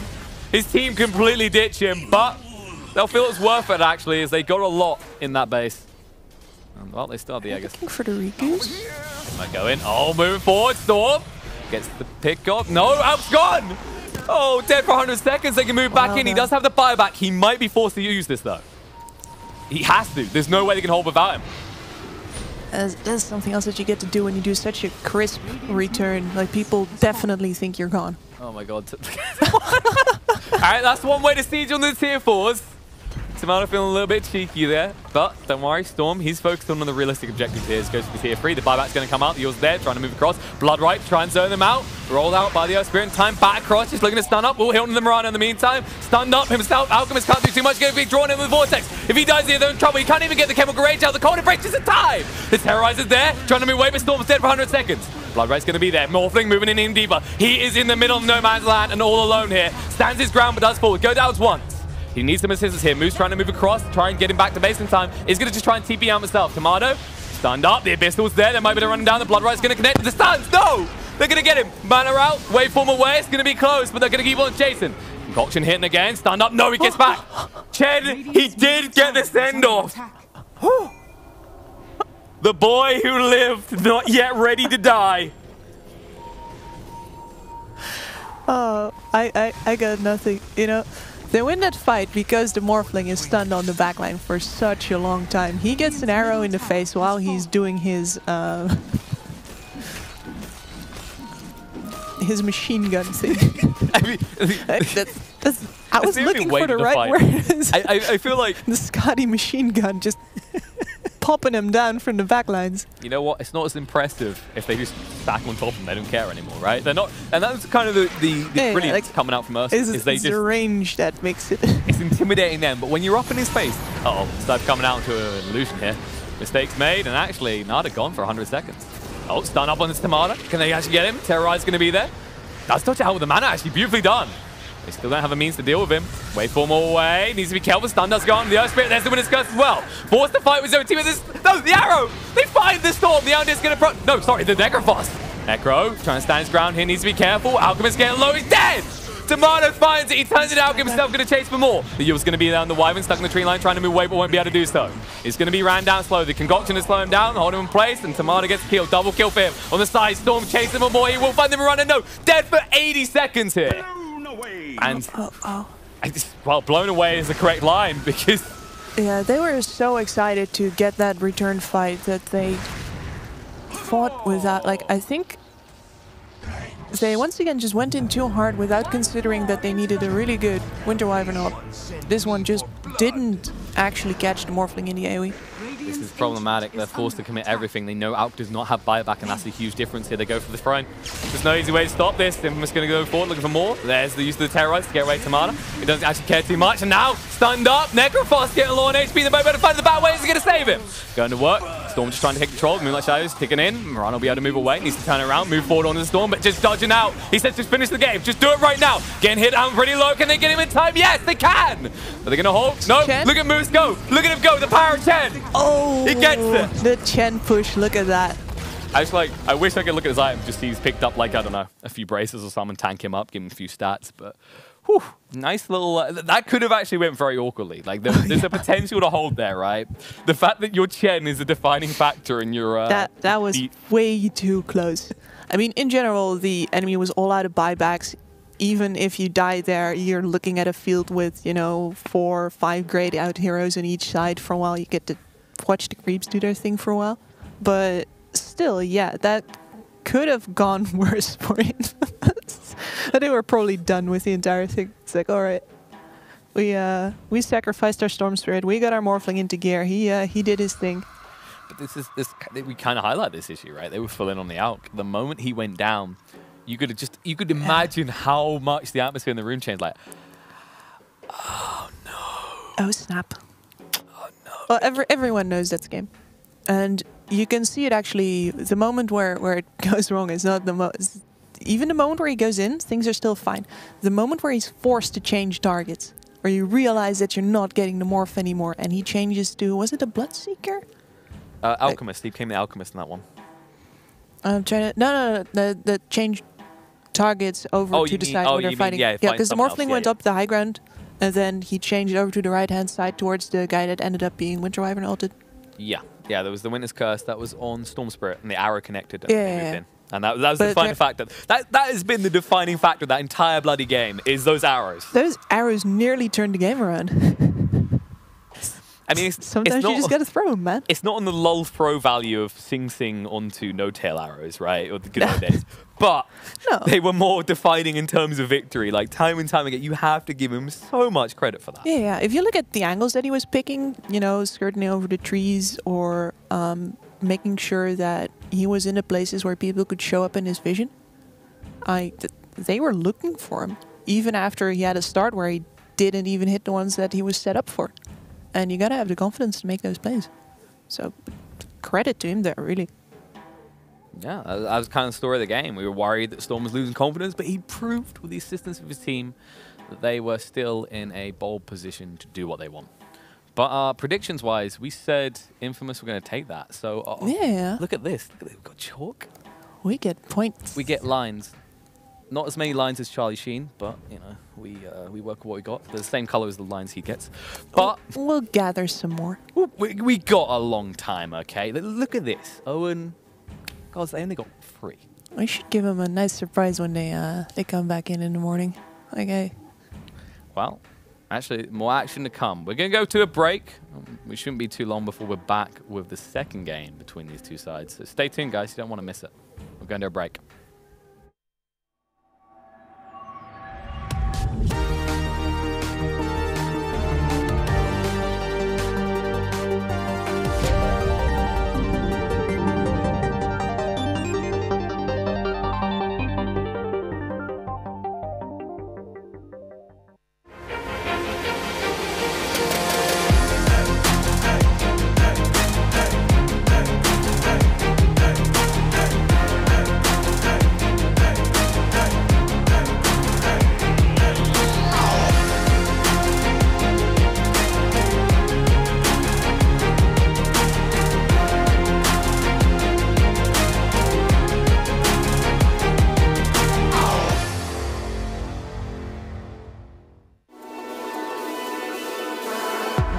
Watch the player's point of view with your favorite setup.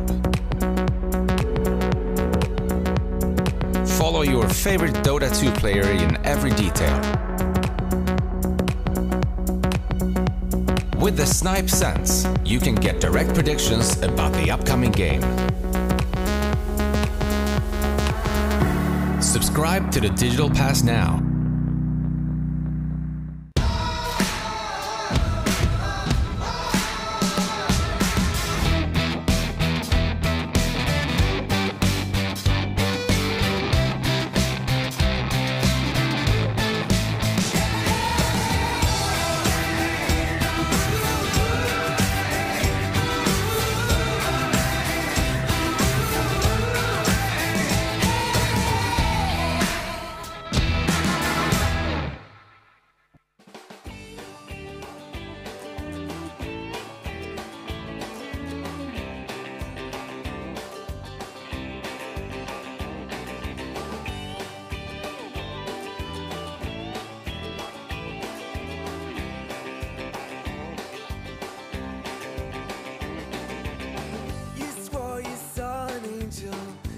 Just the sunlight in your eyes, blending with the crayon-colored trees that touch the sky. When it came to you, that maybe something's wrong with how we treat each other, how we barely get along.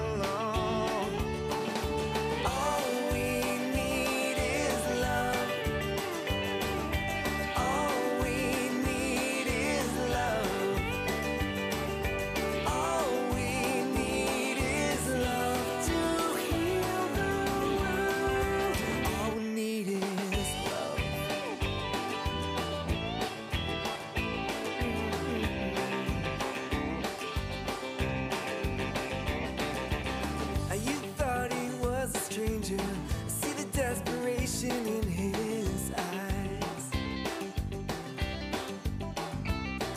shuffling your feet, you turn away and wonder why. When it came to you, that maybe things aren't right. It's really simple, it's plain as black and white. It's so clear to see now.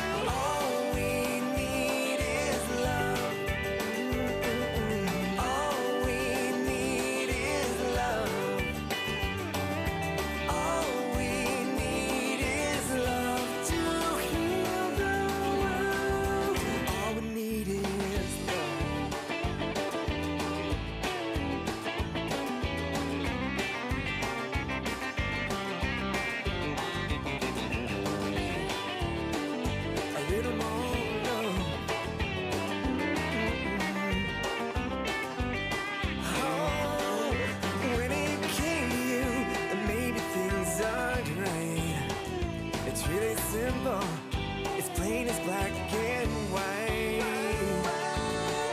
and it's so clear to see now. All we need is love. All we need is love. All we need is love to heal the world. Now all we need is love. We can change the world. And all we need is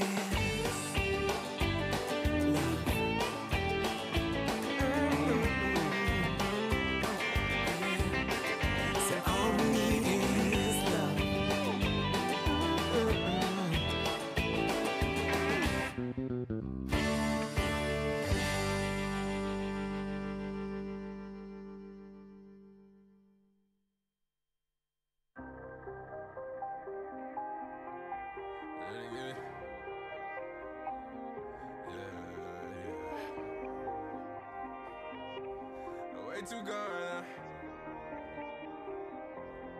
About to be one of those. When it's stressing, we're turning, been running the drugs, I'm pulling the zipper.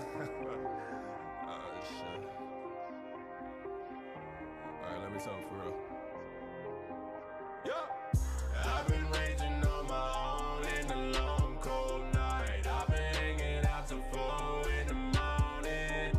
If I put that on my soul, baby, I'm alright. I live for it, I live for it. I've been raging on my own in the long cold night. I don't know how I get home in the morning. If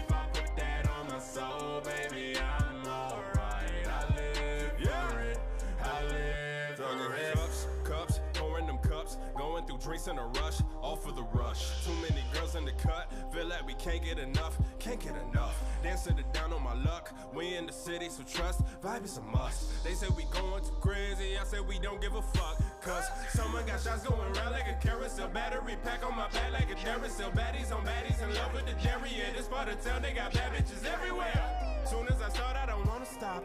Probably why I don't get any rest. Mad cause I wanna go to the top, but why would you go and fuck any less? I'm not the one that you wanna lose, I'm not the one that you wanna test. Probably my fault if they wanna choose, probably my fault it ain't many left. I'll go ahead take all the blame, no trading my halo, still unabated. We go ahead feeling the moment, we still in the moment and walking and faded. I've been raging on my own in the long cold night. I've been hanging out till 4 in the morning. If I put that on my soul, baby, I'm alright. I live for it, I live for it.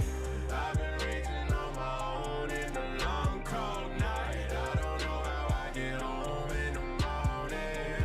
If I put that on my soul, baby, I'm alright. I live for it, I live for it. Swerve, swerve, I'm about to swerve. Stupid shit get on my nerves. Might get the curve, might get these tables reserved, might get the tables to turn. Shit is absurd.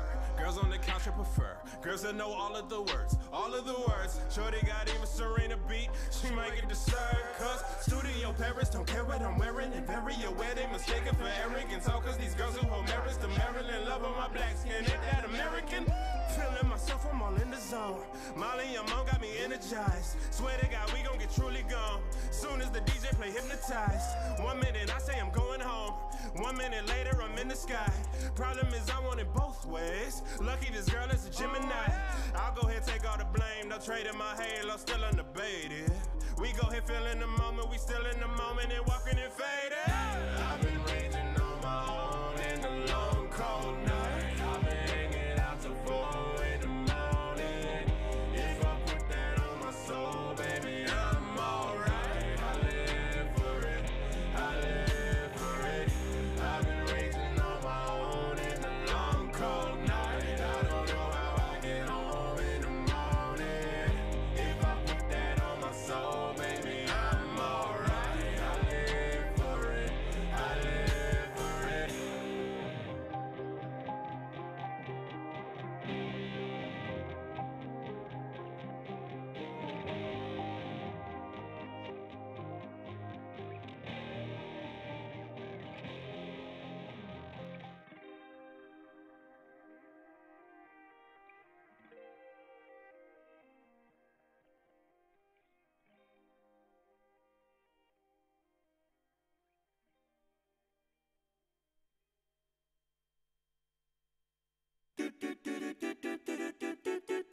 Thank you very much. Oh, thank you. Thank you, thank you, thank you. Thank you very much. Thank you, thank you, thank you. Thank you very much. Thank you, thank you. Thank you very much. Thank you, thank you. Thank you very much. Thank you, thank you, thank you. Thank you very much. Thank you, thank you, thank you. Why, thank you very much. Thank you, thank you, thank you. You're welcome. Thank you very much. Thank you, thank you, thank you. You're welcome. Thank you very much. Thank you. Thank you. Thank you. Thank you very much. Thank you, thank you, thank you. Thank you very much. Thank you very, very much. Thank you, thank you. Thank you very much. Thank you, thank you. Thank you very much. Thank you, thank you. Thank you very much. Thank you, thank you, thank you, thank you, thank you very much. Thank you, thank you, thank you, thank you, thank you. Why, thank you very much. Thank you very much. Thank you, thank you, thank you. You're welcome. Thank you very much. Thank you, thank you, thank you. You're welcome. Thank you very much.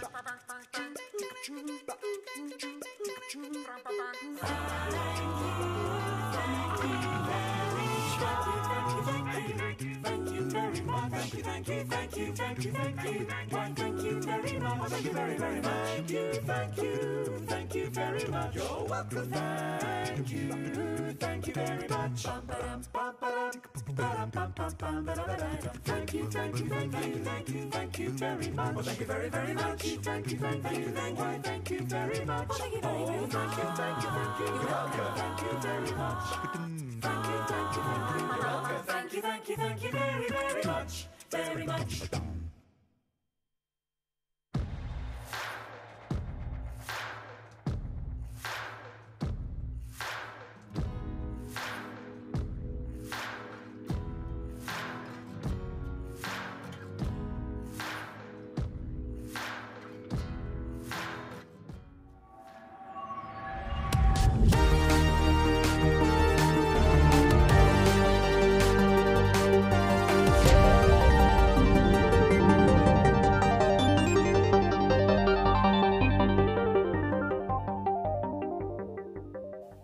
Killer pigeon crap cut. Oh, sorry. Welcome back, guys. We are back. We're almost ready for the second game of this best of three between the sides of Ursal. That was it. I was like, and Infamous. Ursal and Infamous. Yeah, I can remember Infamous. It's okay. I'll get there. I'm a little bit slow, but I will catch up. But I mean, what an impressive first game. You know, it could have been either way. You know, it looked very close, despite how some people will project that. It's like, oh yeah, well, you know, Infamous had it in the bag. Did you see those arrows? Were you in the same lobby as us? Well, you wouldn't have been in the lobby, but you know, that was impressive. You got, it was. Even if you lose that, you got to feel pretty confident. Like, yes, there's going to be a notch, just like, ah, damn, how did we lose that? That feels bad, but Yeah. you fought well against a very established team. Yeah, and I think you can see for yourself that you're in trouble from the draft on, because of this dual storm morphling threat that has so much space because of the the Necrophos went completely uncountered in the draft because most of the counters were just taken out immediately. So I think if you don't let them make them much space, especially if you take out, for example, the Chen, or you make sure that they don't get the Necrophos as free as they do, then on account of just your strength of play and the amount of fights that you've shown, even though you were clearly behind, yeah, definitely they can take this. They can even take the series. I wouldn't be surprised at all to see them contest the second game. And they are, by the way, this is also something psychological, right?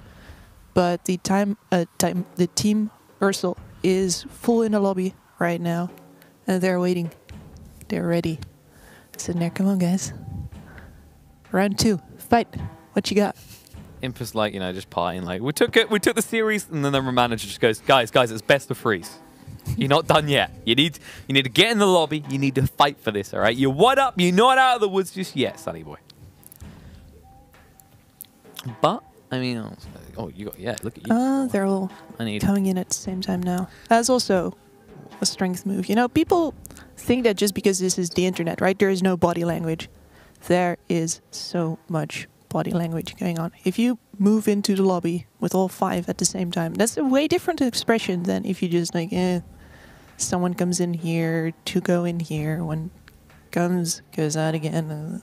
You know, things like these matter. If you see them just load in all at the same time, all their nicknames, nice and sharp, right. That does something. It does mean something. I need the assistance of Twitch chat. Right, I wanna. Oh dear. I want another monster, but I don't know what to get. I've got absolutely 0.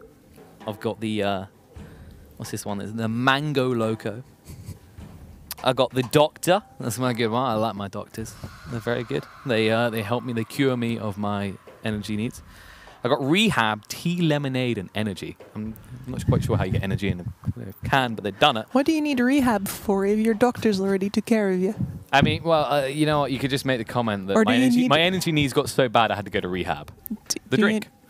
You need to go to rehab after the doctors put you full of pills? All right, and I got the final one we got is Punch. Punch. Punch. I feel like Punch Got a little fist as well. There's a little fist on that. Isn't that pretty nice? I think can we zoom in on that? We got a little fist. It feels like the appropriate drink for the kind of gaming we're watching here. Right, I'll let Twitch chat decide for me. Yeah, I like to get them involved. Very interactive. But You know, we're still actually waiting for a final Infamous player again. You know what? Maybe Yeah, it's despite body taking language. they're just sitting there like, we need more time. Do we want to ban Mirana? Do we ban Mirana, right? We've got to ban Mirana. No, it wasn't that big of a problem. No, he hits those arrows again, man. It's all luck. Yeah, man, it's all luck. No skill. Yeah. But thinking about that game, we said before this series, SA, pretty hot region in terms of who could take what. You know, it's not like you're maybe NA to an extent or EU where you're like low alliance, they're not going to win anything. They won everything. Everything. And you all thought they couldn't. I mean, we can both like back each other up here that we're both been believers. I'm a big fan of the alliance. I think they can go very far.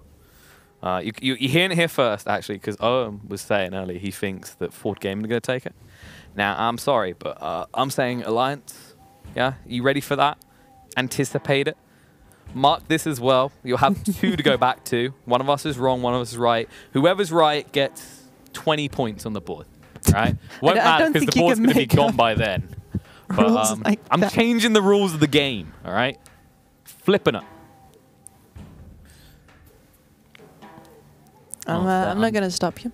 I'm checking chat because they're busy calling me a sellout, and I really want to know what I'm drinking because I'm getting thirsty. The mango. Got a few. Oh, it's quite a lot of mango. They want me to try the for mango. that sweet setup money, huh? So the selling's done. Put the money in the account that we agreed, and am I still on for that Coca-Cola advertisement you want? I think you need to be a bit more of a big deal before you can go full like shampoo ads. They just resorted to call me a sellout, right? So there's a few mangoes in there. I'm a mango. A mango. All right. All right. You had your chance, Twitch. I tried to make an interactive stream. Let's see how it is. Watch me interact with this. How good is this? That is actually quite good. Oh, I thought this was an ASMR stream now. Don't do that. I don't think you watched a lot of ASMR now, have you? I don't know what you're talking about. I can feel the subtle tasting on my taste buds of mango logo because you're worth it. I told you you're not ready for the hair ads. Yeah, I've got to grow it a little bit further, right? Yeah, there's no Ramses level yet. Also, for those wondering, I bring water as well because I'm responsible. Okay, always 50-50 between monster and water, right? You don't want to be too much in one category. Now, I'm pretty sure that's not against our sponsors because you can get water out of your tap, out of the ocean. I wouldn't advise it. It's a bit salty. But it's a natural thing. It's not competing. Well, it is competing in the market under certain brands. But just use your tap. I get to do my favorite thing again. Oh, we're good to go. Look at that. Necrophos straight away banned by Infamous, actually. Yeah, they just use that. They're like, you know what? You're not getting that. So that does mean that we're going to get to see Whisper on something else now, which I am really enthusiastic about because I think he crushed that previous game. He did look pretty hot there. There's an interesting way to kind of like handle the pressure that was coming out. Like we said, they had the right call. They just put it all on the Morphling, you know. When everything else fails, Morphling will deliver. Almost 1v5ing the enemy team. Wow, Tiny coming through. First pick Tiny. I guess we're at the start of the year. I mean, we're kind of back at this, right? Everyone just loves Tiny. Whether Tony's a POS 4, POS 3, POS 2. Not so much POS 1. No, not anymore. Is he... But he's extremely... Treant on the right. See where Treant is? Treant, could be yes. around there. I think he's 2 back. He's Look at me. Hey, 4 eyes are better than 2. I'm starting to think that it's actually easier if you're all the way back when you have the oversight. I'm like in the middle of this. You know, I'm hearing more excuses than I see from Grand Grant when he 1v1s people at Ninja. So. Yeah. Radiant team pick. Well, you want to trade, huh? Oh! There's an ogre. Oh my god. Good old ogre. Good old ogre. Ogre magic. I don't know why I'm doing this. Well, you've practiced it a lot in my pub, so I'd better hope you'd be putting it to use at some Shall I point. just do a whole cast Wait. like this? Yeah.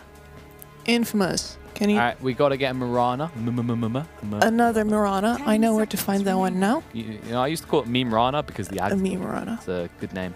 By the way, I'll just put it chat, back. you were right. I hadn't tried this mango before. It's good. And then No sellout. I just genuinely, I do actually enjoy the taste of that. You know. But what else we got? We got the. You got the Miranda. Oh, what are you looking for still? I'm looking for the ogre now. The Ogie. He should be around the Queen of Pain area, right? Is he? Is he? Is Queen of Pain? Queen of Pain's in the wrong place. Yeah, you're not making things easier on me here, are you? Well, someone's not making it easier on any of us, all right? Because is he up near the Pudge? Because that would make. Oh, there he is. He's right in front. Look, see, next to the Phantom Assassin. Yes. I mean, he's so big. How can you miss him? No body shame, all right? You know.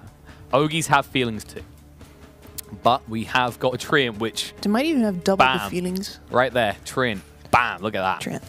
Nice. I feel like I'm playing an RTS Nice. right now. Ordering my unit around. That's pretty. Actually, it's more like Dota, Pretty right? apt Because it's comparison. one unit. There you go. Yeah, normally it's me ordering that unit around, and now it's the other way. There you go. I mean, well, looking at this opening so far, there's no Phoenix ban, and we've been pretty. You have to be on the bandwagon of the Phoenix Treant. The Phoenix Treant. Oh, And that would be quite like the debate, right? Because like, I don't think you reveal. You maybe leave it fourth because otherwise you're showing what your tiny is too early. Mm-hmm. See, look at me. I'm smart. I know drafts. All right. I feel like I should be tweaking these a little bit. All right. Well, I feel like you, like this. your Tony is a question mark, so you stick him on his side. Right, that's question marks. We don't know where he is. Treant, he wants to be near a tree. So there's a few trees. We'll stick him here. You're just touching my stuff now. I'm sorry. All right. I'm sorry I touched your We stuff. had we had Inappropriate in the workplace. this. Yeah. To keep my hands to myself. I We had this all get whole figured out. cans. That's all I was given. That's all you wanted. I'm not very good at negotiations. They said, "Do you want to do this?" I said, "Is there a monster?" They said, "Yep." Deal. They said, "We haven't even actually negotiated yet." I said, "Deal." And they showed me the really big Roshan, and I was like, mine. I mean, come on, right? Valve can learn something from that Roche. That is how you get yourself a Roche. It's really good. Did people And I get hope theirs? they won't miss it once I leave. No. Twitch, clip that. Confirmed thief. Radiant But This is just aspiring at the moment. Anyway, Bloodseeker ban. So, one of the biggest irritants from Mirana off of the board. And then on the other side, Drow and Terrorblade. So, these kiting long-range cores. well, I mean, yeah. So I looking at think back, with the Ogre, I'd like to see... 10 seconds Well, they have the Mirana already, but you could You could really get pick up a Drow. Weaver here. the Drow as well. 5 seconds. No, Drow's banned. remaining. Oh, yeah, she is banned. Sorry, because I keep looking at your screen. I don't know why. Because for some reason I've got it right on that screen. See, you see that. I see that too. I'm just being a little bit picky, and I don't bother to go in the lobby myself because. I can.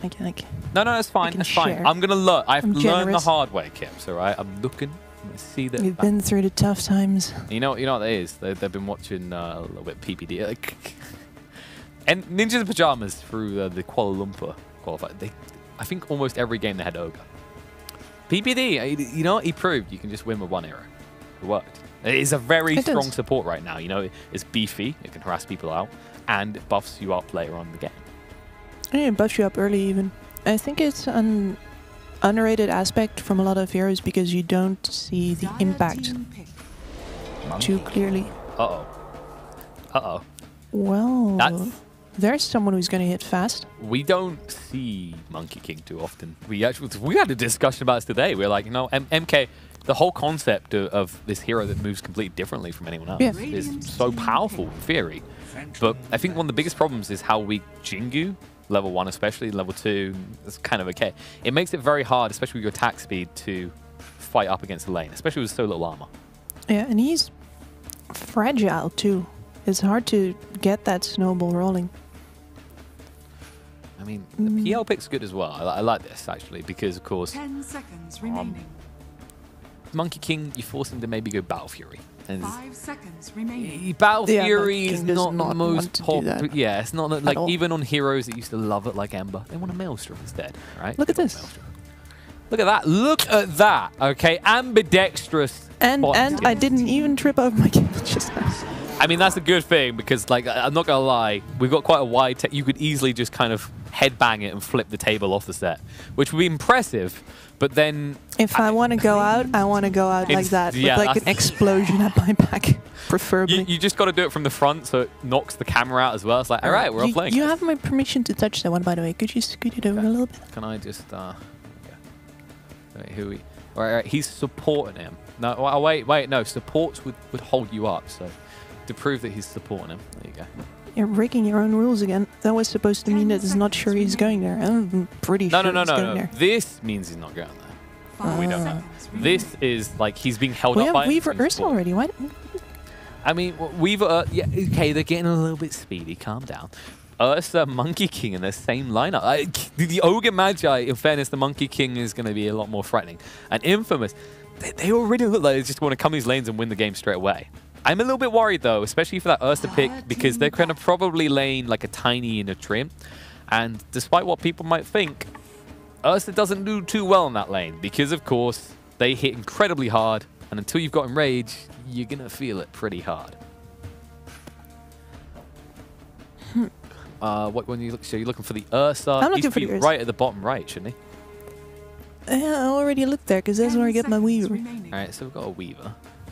Has Ursa been transferred? 5 seconds remaining. I'm not sure. They Someone don't always not seem to end spelled. up in the same places They- as where I You know what? found it before. I had enough of this. All right, this is Parker. God's done this. He's done it on purpose. He probably, you know, what? I saw him spamming a little bit. Ursa. He probably took it home with him. All right, he's probably in bed right now, just nestling with it. This is interesting though, because normally you'd put this Weaver over here, and then we are left with a boss for Tiny. 10 seconds He's remaining. pretty effective. Just clubs him out of lane. I don't mind. I do feel Well, like I would have liked to trading see the against Trent Ogre? Tiny. Yeah, that's going to be rough. I felt like I would have liked to see the Trent Tiny to deal with the Ursa, Yeah. which we still haven't found. Has someone reported him missing yet? Has it been... How many hours has it been? Lost in the woods, Arya. Oh, Ursa. Ursa, where you at? Come home. Is he on the other side? Hey. Stop or we'll end up on Adele songs. It's not karaoke night just yet. Ursa just swinging from the chandeliers. You Oh, see, there's at, Meepo there. That'll never get picked. at Might as well least throw that because away. you can't find it either, I know that he's pretty lost. Yeah, you must be pretty deep. He's been diving. There is... I'm pretty sure there is not an Ursa here. Yeah. What? Can we give up on that bear for now? I want to see how Ursa's this gone, draft ends. guys. Too powerful. Patched out of the game. Easy. Should we inform the teams that they can't pick their? Yeah, rules have changed. All right, rules have changed. Tell the admins. If they play that hero, they forfeit the game. That's true. It's gone. Pigeon stamp of approval right there. Disapproval. No, of approval. Approval of the disapproval. You get like it's worth 2 cents on the Steam market. I'm still looking for this Ursa. He has completely disappeared. He'll turn back up, I'm sure, after he's done with whatever business he's attending currently. I kind of miss him now. He's probably doing Roche. Oh wait, no, Roche. We see him. We see him on the map. We just have to wait until we hear the roar sound, and then we can follow. When you hear the roar sound, you run. Okay, you don't look for it. No, You no, run. And you know that he's gonna turn up soon. You just sort of clench. I hope it's not you. Clench and pray. Yep. I'm just double checking. I'm like, if there is an Ursa already here and we've just not paid attention the whole Oh, time. look at Oh. this. Oh, he was turned on his He was side. on his side. Oh, You can't see when he's on his side. stick him in the Roche pit. He was missing for so long. He probably was doing it. There we go. Look at that. Nice jungle Ursa. Alright, I'll squeeze him Now across. select your He's heroes. Alright, so Shadow Demon. So I'm guessing that they're gonna land this PL mid then? Yeah, because this Perdinho was on the support last game as well. As not a mid Shadow Demon, no matter how much I would have liked it to be. I love We mid don't Shadow. see him. We really don't see Shadow Demon anymore. He just... We theorized him. Loads of people theorized him as a mid hero. Other than that, usually you pick him if you've got We have some sort played of him as a setup. mid hero. Like, for example, you've got the, let's say the Mirana. And oi, Twitch chat, we're not blind, all right? Have you know, you could see it perfectly because the camera helps you. It doesn't help us, all right? We're looking, we're cooking, we can't see. Also, I need to go Specsavers, so need to get my glasses updated, clearly. Did you know that I learned that I'm legally blind during my time in the USA?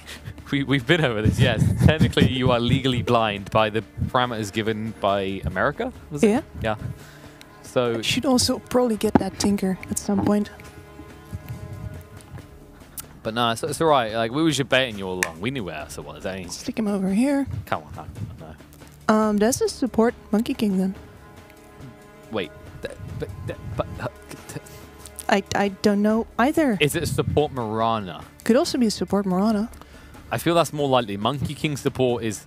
that's a bold move, Con. I would not advise a bold... You can still do it, but yeah. Well, That's like, my the only first way that instinct. works is if you've got the Ogre Magi, though, right? Because you kind of need that to chase people down. You need either slow or you need the attack speed so you can catch up. But if they're supports, they're going to be in different lanes. Unless you're in a tri-lane. I feel like they've outdrafted themselves regardless. Wow. Those are our lineups. And we, oh, actually, I can check on your screen. Yes, you can. So Matthew's the pos 4. So this is a pos 4 Monkey King. I predicted all of this, you know. Go on, Monkey. All of it. Well, in that case, he says he predicted all of it. I'm not sure I predicted that at the start of this draft. All right. Who are we betting on? Who are we putting the chips down on here? We. Are we? All right, we've been competitive about this. I guess I have to go first this time. Sure. Let's hear it. Give me your best shot. I mean, it's a PL on one side, but then again, you got your Tinker, you got your support Monkey King. You know, I want to see Monkey King work here, so I'm gonna go for Infamous. You're gonna go for Infamous, all right. I didn't see a lot of I like tower damage. I didn't see a lot of that about either of them. So this Treant is probably gonna do a lot of work actually in prolonging the game. And if the game gets prolonged, I am sticking with the Phantom Lancer. So I am Team Ursal over here. Do I switch? No. Come to the dark side. I mean, we have 300,000 illusions. It's the Ursa against the Trine. I'm just like, he's going to get pummeled. Like, if they should be laning this against the Ursa, so they should pummel him up. You know what? We ride this ship together, all right? Yeah. I'm going to, because I want to, you know, more importantly, I'm a casting fiend. I like more games. I want this to go to a best of 3, to the final game. I don't want this to go 3 games as well. So I'm going to give it to Ursal, all right? Bring it back, Ursal. Ursal. All right, let's do this. They took your Ursal away. Got to slap him for it. So, how are they gonna lane this? Because I am a bit upset that I have my guys on there. I like PL Tinker, of course. That's your matchup over there. That's fine. They disappear when we come back, so it doesn't matter. Like, you know what? There is a right way to do things. All right, this is where they're gonna throw you off, and Tinker's not even gonna be mid. Tinker is not gonna be mid. Calling it. All right, Tinker's safe lane. Safe lane Tinker. Because he's the coward. Next up, you're gonna spend half an hour debating me that jungle Tinker is viable. Hey, no, I'm not. No, don't be silly. Old Wraith King jungle. That was pretty good with the old insta crit creeps. I wonder when jungling is gonna become worth it again. I really do. Never. That's not allowed to happen. Jungling is dead. Get over it. Get in your lanes and play the game. All right? You came here to win. It's all about the lanes right now. Just dominate those. Dominate the game. Come on. Educational tips from KP and Kips. There you go. I wanted to argue with you, but then you did that. Can't argue all right, with a rhyme. You know, fine. He rhymed. Jungle's dead. It's over. Rip Pack your bags. Never again. Get out of your campings. You know, rip up the tents. It's all done. You know, since we've got a pause, we've got time to kind of lax back. We're having a conversation. She said I was right, by the way, so this is impressive. About how don't get used to the feeling, son. happens every once in a while. About how certain supports don't get picked because they shove the lane. Yep. And it's exploitable. So you don't see Disruptor anymore. He was very popular, but guess what? If I get Thunderstruck, do you know what I do? I walk in the creep wave because it pushes towards me. And the first few creep waves are so important. And if you lose your leverage on controlling the tempo of that, That's crazy. I mean, I guess the way that it'd have to go is that your enemy could see you putting down a wave pushing support as a reason to put down one of their own, if they like that one. And then they could come back again. But right now, when everyone's going single target, it's going to stay single target until someone decides to break the stalemate. yeah, I mean, it's Takes like the risk. it's just awkward as well. It's like CM was very popular. She's a little bit better because she can place that Crystal Nova more accurately, so you can kind of dodge out the pushing a wave. But then you get heroes like Cole, where it's like, what's your choice? Oh, you're going to farm an Ags? Too bad, we lost the lane. You might get your Ags, but we're going to lose everything. That's an oversimplification, but it is definitely a leverage point. It is this fact that with the first few creep waves being so important, Yeah. You can't afford to be pushing that in favor of your opponents because positioning is everything in the laning phase. Oh, we saw that top lane happen last game, right? Oh yeah, whoa, whoa. We're a little bit close up there. Here we go. All right, reporting to us from the ground. That was like Trin's twice as big. What happened? There we go. Reporting from the mid lane. We have got a Tinker. I was right on my call that Tinker was mid. You all got Shabade. All right. I knew he was going to be there all alone. He's a coward. So that's why like, the real coward would take the one-on-one where he can't be ganked as easily. All of it. Like, look at their heroes. They don't gank that well. Trin's so slow. Come on. No, Trent is definitely not a ganker. Like, if he ever was, He isn't anymore. he had those ambitions cruelly ripped away from him. All right. Yeah, like, actually, what is that?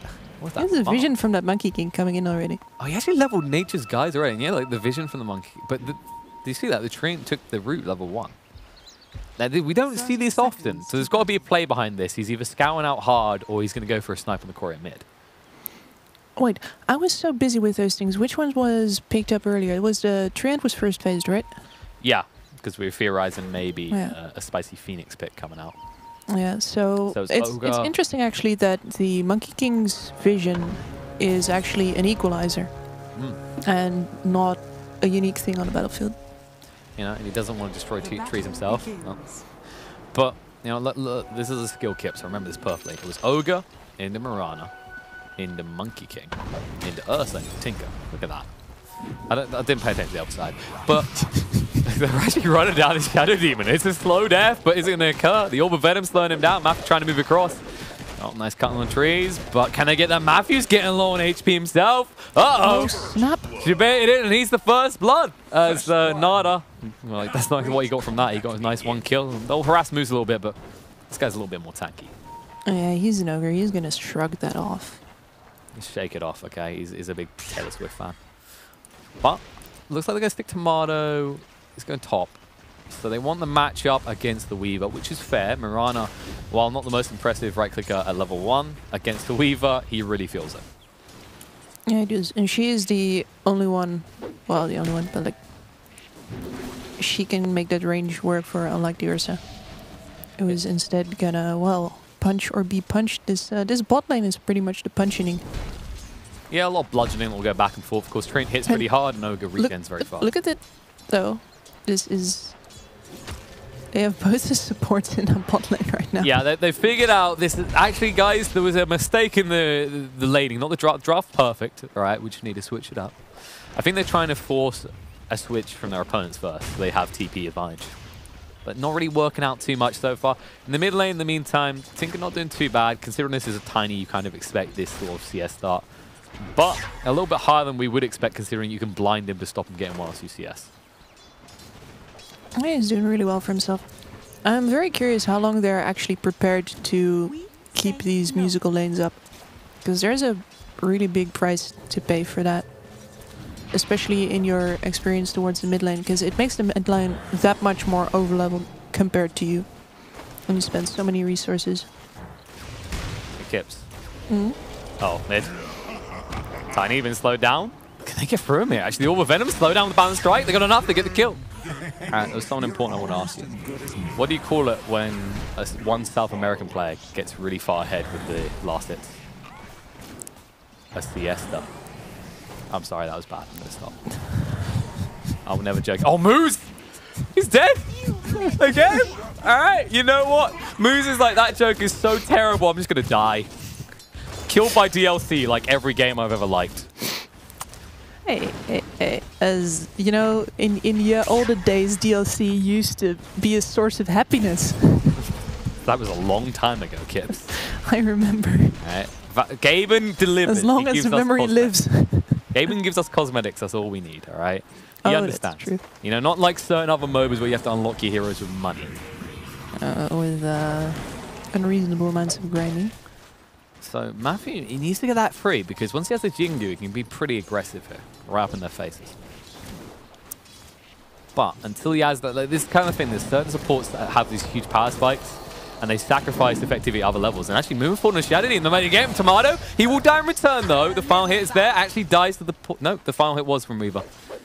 And now just chase away the Monkey King, who's still not level 3, and he still hasn't got rid of the Swarm. No! He's trying to wand up, and actually, DLC couldn't chase, all right? You know, like, it turns out you need to buy another expansion if you want to go for the rest of the journey.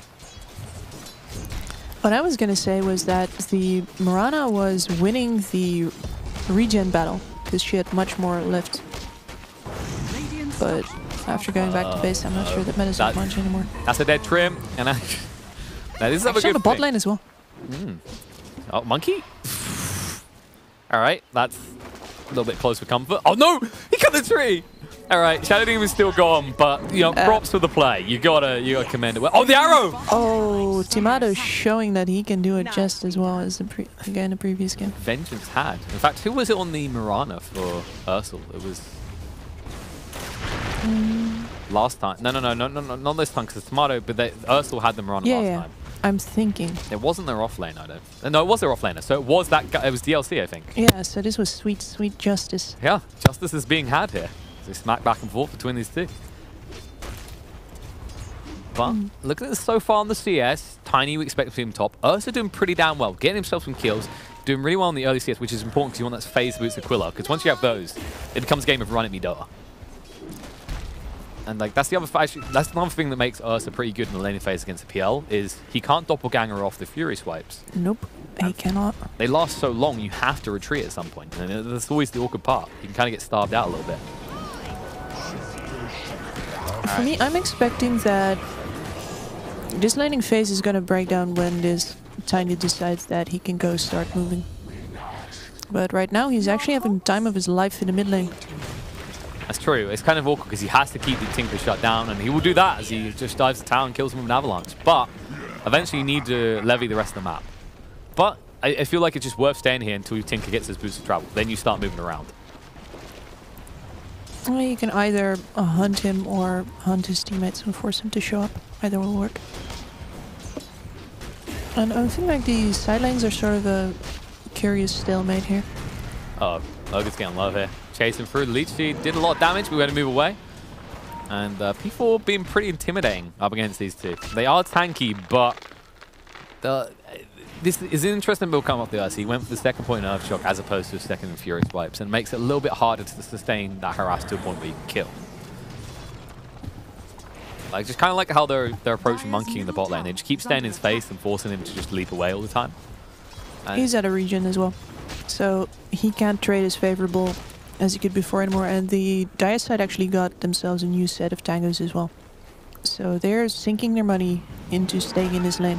And now it's Radiant that has to decide if they want to fly up more regen or not. He can stay in the lane. Moose doesn't care how low he gets. Leech is on, but will walk away. In the meantime, Nada needs to move away from this. But Doppelganger on cooldown for 16 seconds. Nice fan to rush away, but chases it across. P4, he has 2 points in the Earthshock, and with the Bloodlust as well, just cuts the tree. Finds the kill. Might turn around, look on the train as well, who needs to be careful and get invis fast. But, alright, we're seeing the power of Ogre plus Ursa. Meanwhile, on the bot lane, Tomato does get the kill, needs to move away. Matthew getting low on HP. DLC, he wants double kill here. He'll get one, but he can't find the kill to Matthew, who does live, gets the swarm off him in time. He does keep getting the more valuable kill, though. It's true. You have to be careful. Weaver is this frustrating hero because Mirana, if she's forced to keep committing these leaps early on, you can't really stay in the lane. It's that type of hero, like the leap cooldown at level 1, level 2 is very, very high. Yeah, and you really don't want to be leveling it that early, usually. So he is going for the Max Starstorm build, but our different DLC definitely has a brand here. They're going to work. They finally figured. Did they find out? No, they don't know which one's the real one. This is the problem with slapping everything in front of you. You can't lose track of which one's the one you're meant to actually be hitting.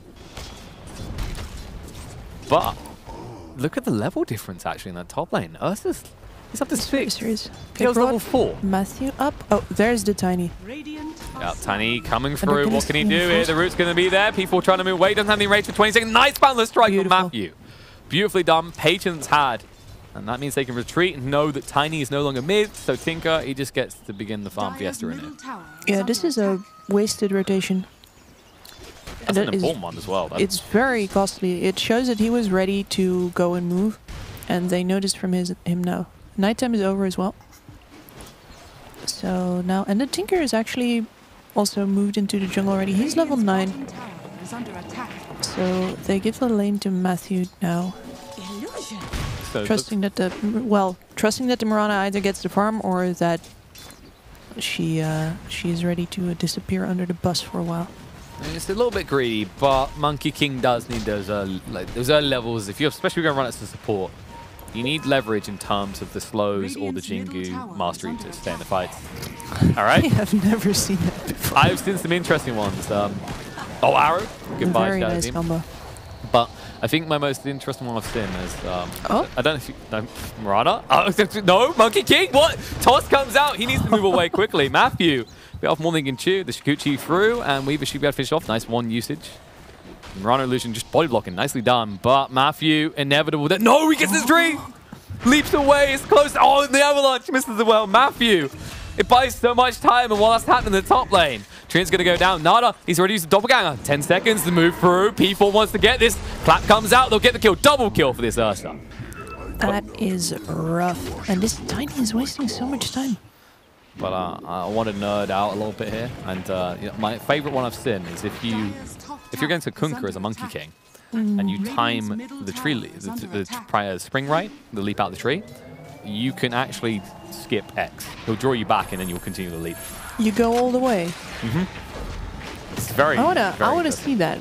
That's pretty gonna look. It looks pretty great. I watched. I was in the KL qualifiers like 4 times in a row. The Monkey King does. Like, okay, he's practiced this a few times. Nice. Yeah, that ability has some interesting interactions. Something. There you go.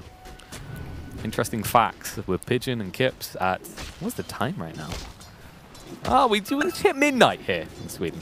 Right? Midnight Dota 2 tips.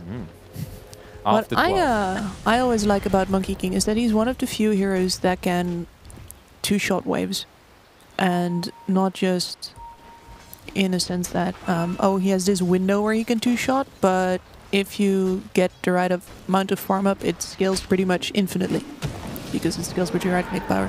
Uh-oh, stun's coming out. They find the Shadow Demon. He is just a feeding tool at this point. They can jump him so easily because of the mobility they have. He can only deal with 1 target at a time until he hits 6. And I think he was level 4 or is he 5 now? He's still trailing behind. Level 4. Level 4, poor thing. Look at his Phantom Lancer right now. This poor man. Look. He's got his Aquila, great. He hasn't even got his treads yet. He's level 5. He is the poorest core in the game, and most definitely the lowest level one. Yeah, so they're losing that top tower. Well, they might actually get the trade. Our good friend DLC is not doing so bad for himself, unless, of course, he lets himself get blindsided by this Tinker. That was a lot of damage all at once. Yeah, and actually Tinker's still going here. Tree needs to make his escape quickly. Just aborts and cuts the tree to escape.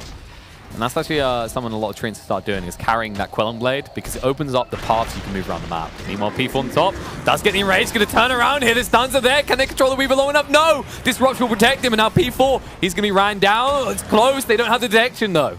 He might be able to survive this. Meanwhile, DLC trying to move away, is getting low on HP, but Matthew will just make his escape. They don't want to pursue this any further. They do keep P4 alive, and he'll just TP out. In the meantime, actually, Shadow Demons does still fall as Whisper shows up. Tinker things are occurring here. It's Papita, I believe. Papita? Yeah. Ah, okay. Is the, you know, it's lead Oh, speak. yes, yes. I don't know why I just want to call him P4. P4. Nah, Papita, Yeah, you're right. this is good.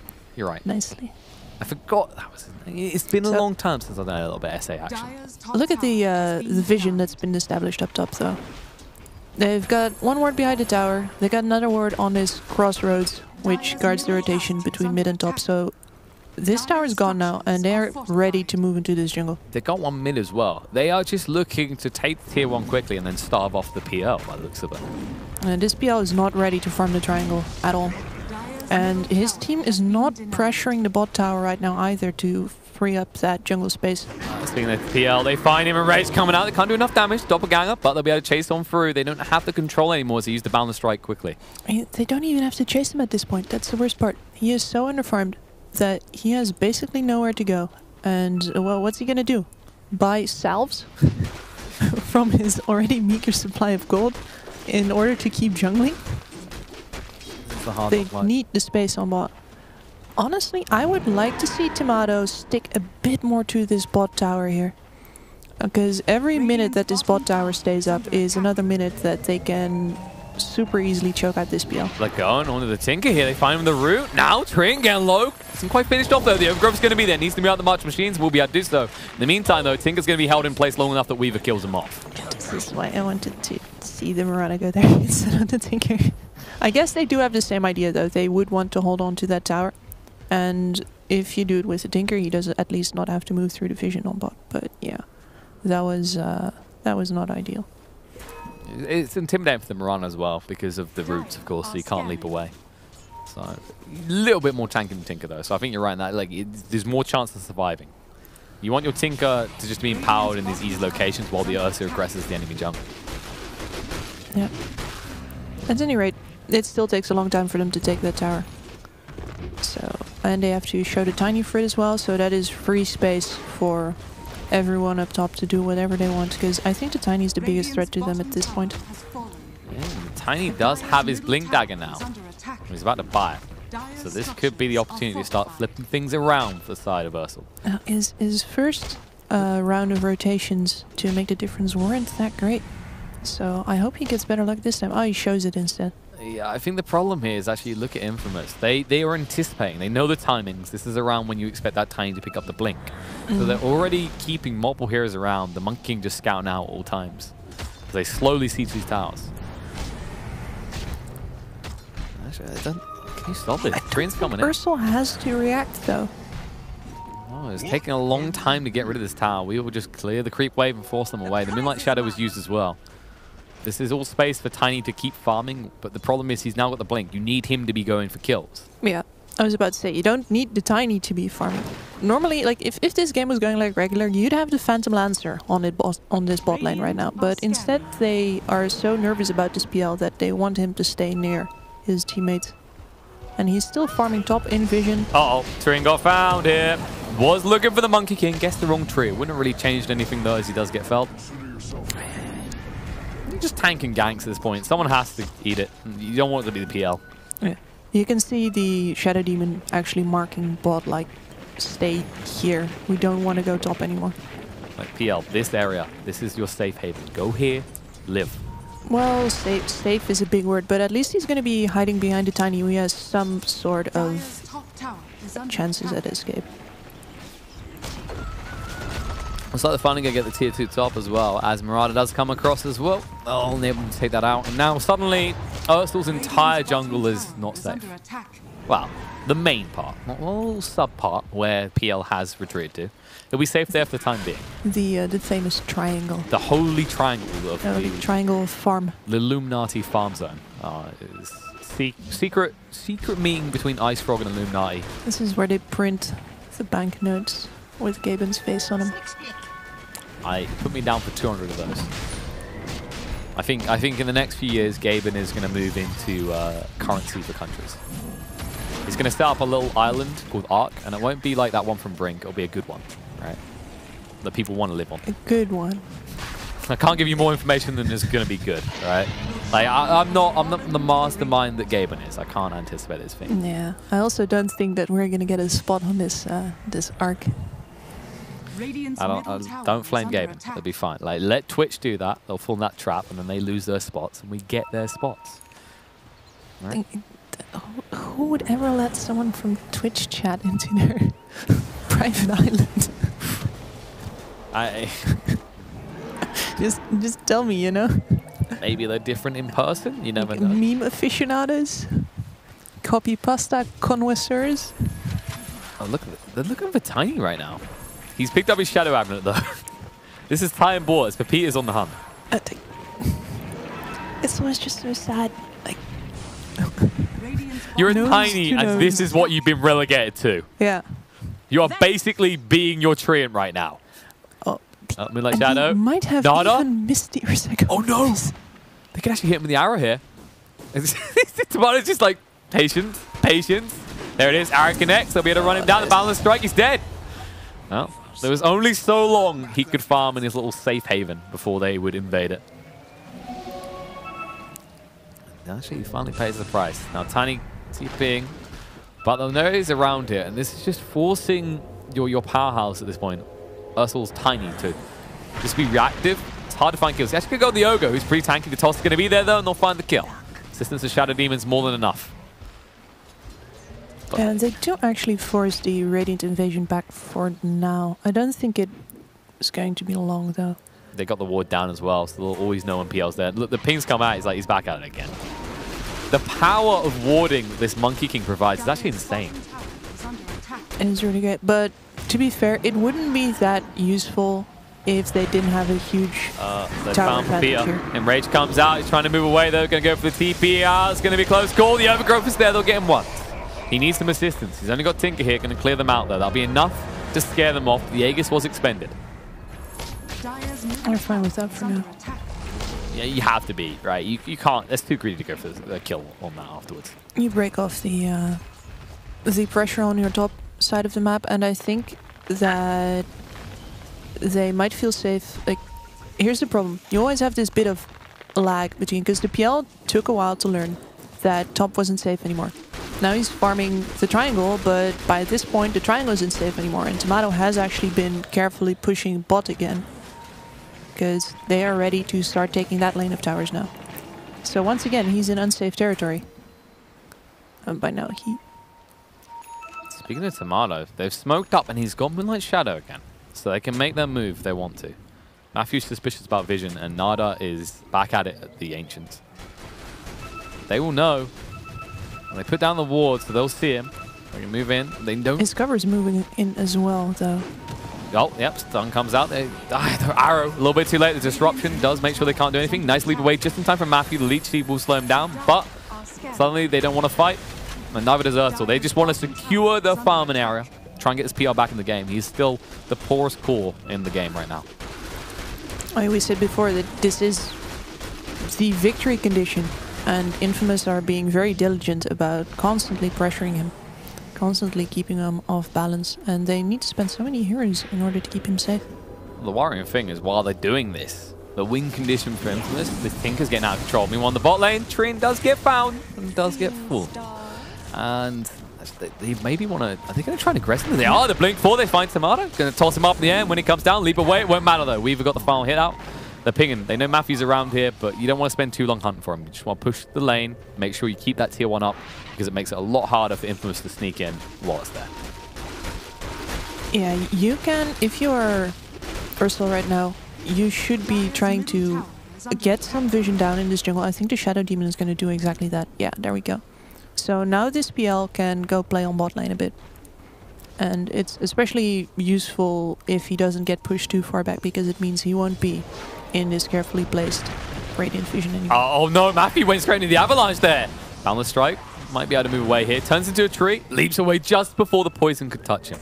Oof. That was... that's a little bit of greed there. Then again, the Tiny did come out of nowhere. But that's the kind of thing he's aiming to do, because of course, once you get your hands on the damage talent from the Primal Spring, you can instantly clear creep waves. So you farm up, you catch up, and at the same time you keep waves pushed out. So it's less pressure on Tinker to be everywhere at once. Yep. And we have this Ursa going for an Aghanims now. I think if he gets to that, he is going to be Radiant's bottom tower is under attack. basically unkillable. There's no way they have the damage to chew through that entire huge bear. it's really got to be on too many PL illusions to deal with, and we are not at that phase yet. Yeah, the Axe is pretty good, especially if you get help by the Purge. Just drops a tiny combo because, of course, at this stage, Ursa is still somewhat threatened by the Tiny. You can get him pretty low, and if there's one more person there, Tiny can go kaput. Yeah, like, I feel like the PL is... he's so timid. The Tiny keeps showing on bot. And it's really... you need to have that threat off the map, because your PL isn't threatening anyone. You need to get that PL bot. You need to get that Tiny... well... Tiny's gonna, like, he's got these peak points, but it's going to drop off eventually. That's the problem, right? These heroes are going to tank up at that stage. Your just smash combo will not instantly kill them, and they can turn on you. The thing is, I feel like he has been farming quite a bit, because he ended up on these lanes as being, you know, not the guy that was in the most danger of getting killed. But now his first peak timings are almost over. And look at this. Peter's on the move. And there is an invis Tiny. Shellblade's about to run out. So it's actually just... I like what they're doing here. They're putting the Ogre behind him so that if they do jump on the Ursa, he's tanky enough to survive the initial burst. And you have the turnaround potential. So they're basically just babysitting the Ursa. They're Tinker hunting. They have to. I mean, right now, you can't fight the Ursa. He's a little bit too strong. If you can find the Tinker, though, that is a huge bulk of gold. Moonlight Shadow's coming out, though, on the move. They might walk into test here. Bardina, rather. Oh, no, they jumped around the stun on a Weaver. One more hit. No! He gets the timeout that time. The clap's going to be there, but he'll just run away with the Scoochie. The back foot, Shadow Demon is going to go down there. The Purge hitting on the Matthew, but it's not going to be enough to kill him. He'll be fine. Slowly move away. They might turn around. Now PL getting involved. Will find the kill. The move forward for Peter, trying to get it work on the DLC. Forced to be KB. There's the Avalanche to turn around. They're going to find the Ursa. He's dead. 50 seconds on the sideline. Tomato, can he turn this around? He's going to try. Overgrowth coming in. They're catching on it too. They'll be able to find the kill on the Ogre and run down Tomato as well. He needs to retreat from this. But can he? He's got to leap. Needs to keep going. Whisper just trying to create this zone above the march. The machines, but they don't care too much. He turns around. Tomato runs out the Ursa down the tree. And the burst of damage, but the toss through. They'll find him. Vengeance is had. Tinker lives, but the rest of his team dies around him. And suddenly, this sort of move we wanted to see coming out. And who's the biggest victor there? Peel gets a crap ton of gold, actually, for where he was before. Oh, yeah. Like, they finally got Infamous to react instead of being the ones to react themselves all the time, and they draw him out of their comfort zone and immediately just wreck house. I'm honestly a bit surprised that they lost that many heroes themselves still, because they are really very tanky. Guessing it's just someone needs to absorb the damage from the Ursa, right? It's kind of interesting, is like that's the thing about Ursa, is you have that initial absorption that you kind of offset with Enrage, but they have the means to kite you out. If you're forced using Rage too soon, Shadow Beam comes through the Purge. He didn't even use on the Ursa that time. That was on the Monkey King, which in fairness was a good call because it meant Monkey King couldn't Jingu up and turn around and try and stay alive. They still have such a long way to go. Like, at least their cores are all nearly level. Papilla, pretty far out, tossed up in the air. They're going to force Dark the Tiny away. The range does come out, but who does he attack? Just has to get rid of the swarm. There's Jingu's go down with the Wukong. Matthew trying to move across, but they're going to move away. Trian getting low, going to try and heal up and stand their ground here. He's going to be first to fall. They will get the thing in return. That's the big kill. Weaver looking to take control of this fight quickly, but now Tomato moving in, doing a lot of damage. DLC coming with the arrow. He'll find the kill, but Peter's still alive throughout all of that, and PL in full retreat. He wants no part of this. The lone survivor of what looked like a favorable fight at first. Yeah, I really enjoyed the play where they just ignored everything else and went on the Tinker, but it wasn't worth it in the end. You'd think, like, even with that net worth, like, it doesn't... the gold, yes, Infamous, they take a swing because they get so many heroes, they even get the tower. But it's like, now you kind of see it like this. Ursal's in the stage where they have to commit so much to get any of these kills, right? Because Mirana...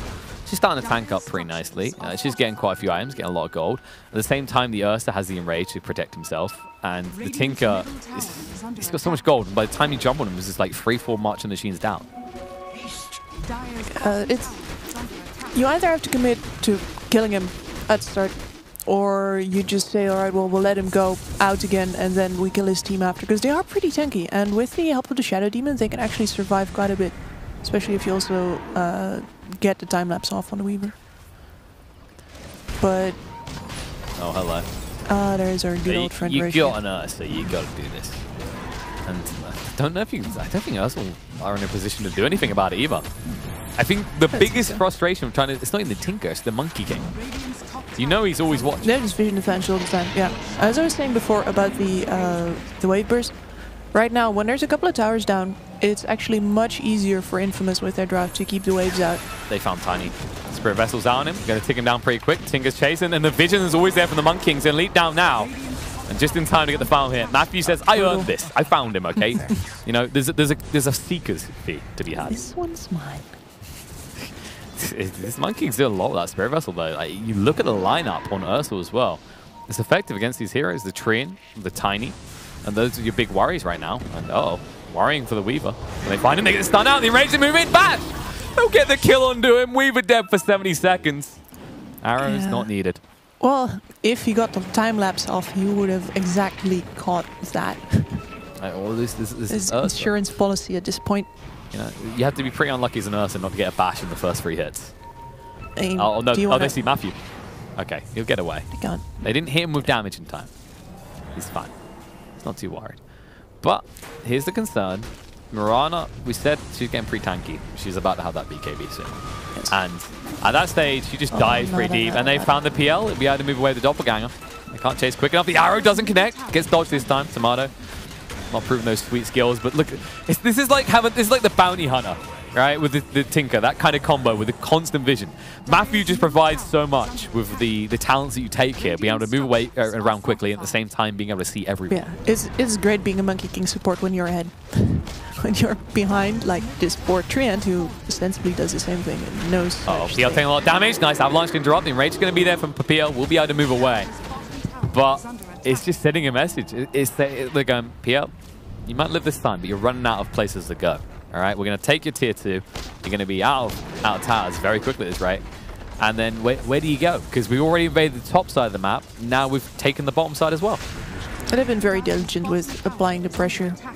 One by one, no stragglers getting picked off, no problems with letting one lane go. Well, obviously it's easier with the Tinker, but still, even a Tinker can't be everywhere at the same time.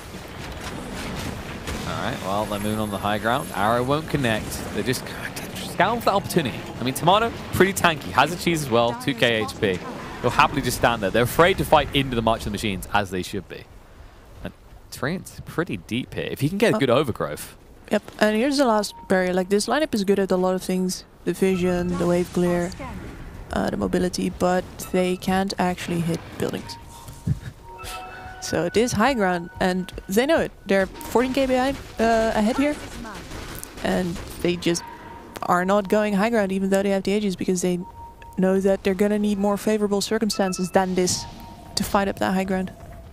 Yeah, I think like by the time you go for a Roche again, if they get it on Infamous, Mirana will hit hard enough that you give it to her and put it on the high ground. That's an option. I'm not even sure if they need to wait for the next Roche. I think that right now, one of the things that I think teams do wrong sometimes is that they'll pressure in all lanes just because they have the upper hand, but not in order to choke a team out. They're just doing it because they can. And then you group them up. Instead of waiting for a pick-off, like they nearly get here. Yeah, they were looking for it. Where are you going to get a pick-off? Well, on the lane that is pushed out the furthest in your enemies. Looking for a pick-off in the mid lane. Papilla down to half HP, force using rage. Stuns are there, move on the Tiny though, doing a lot of damage. Disruption's going to come out. Now, Doppelgang away by Nada. Can he do enough damage to finish off the Tiny? It's going to be close, but not close enough. He stays alive with 400 HP. But the game low enough, they might try and just push a little bit on this high ground. But Tomato is pretty low, so they'll just back away. They've got to respect this. The Ursal do have the means to drop them if they get a little bit too aggressive. Like you said, not strong tower hitters here. So there's even if you run in and you expend the Aegis, you're not going to take a tower out. Yep. You don't have any proxy siege. You basically only have the Mirana as a ranged hitter, and she's gonna melt if you put her on the front lines. So you gotta play this more carefully. And they did pretty well there, I think. Like, they let the bot lane go for a bit. They nearly found a Treant there. And then because the Treant was occupied, they could actually fight on mid. But they might need a little bit more patience here. And in the meantime, Ursal gets the opportunity to find their solutions if they want to. That's the price you pay. Papilla moves in. The bash coming out on the Tiny, ready for the stuns there. The enrage gets out of the overgrowth, trying to move away. Treant on the back foot, just going to hide in the tree lines. Hasn't thrown out the overgrowth, just root them normally. The Aegis, there we go, pop. He's gone once. Can they get him twice? Tinker's arrived. They need to actually be careful about how they approach the avalanche toss. Going in, trying to move away with Tiny. Stunned up straight away. He's going to fall. Monkey King moving forward, looking for more. Does get on top of them and will finally kill the Trine as well. He didn't even get a chance to use his ultimate. They can move in the high ground now. Pabir, forced using rage, will move away. The Wukongs is down. Monkey King is pretty deep here. The disruption actually helping him to just stave off any damage onto him. And that is the entrance they're looking for. The Tiny dead. Who are you going to burst down first now? You can't easily. But once again, Infamous, they respect the fact the creeps aren't close. They don't hit buildings very well. They are just trying to carouse Ursal slowly into their base until they feel like they can never come out. If you do that, you need to like get even more financial benefit out of it. Like I do think they're doing the right thing here and waiting until they can siege out, fight outside of the base. Give a little bit of space, then pull the noose tight again. But you need to give that space first. And Tomatoes just casually, slowly moving onto the high ground. Equal that slowly. Do you see that attack speed? Oh yeah. Dude. Well, he needs to actually move away now. Will lead to safety. The Purge is there, just taking a lot of damage. Has to eat the cheese and the BKB being used as well. You'll feel like he wants to commit for more now because this is the problem. You're against the Trin. Yep. And you said about this at the start of the draft. You're gonna, yes, you take all these out of towers. There's a point in the game where against this lineup, you have to get in that base and take a tower out in one go, or this happens. And he slowed the game down so much before this already, but it won't be as noticeable as right here.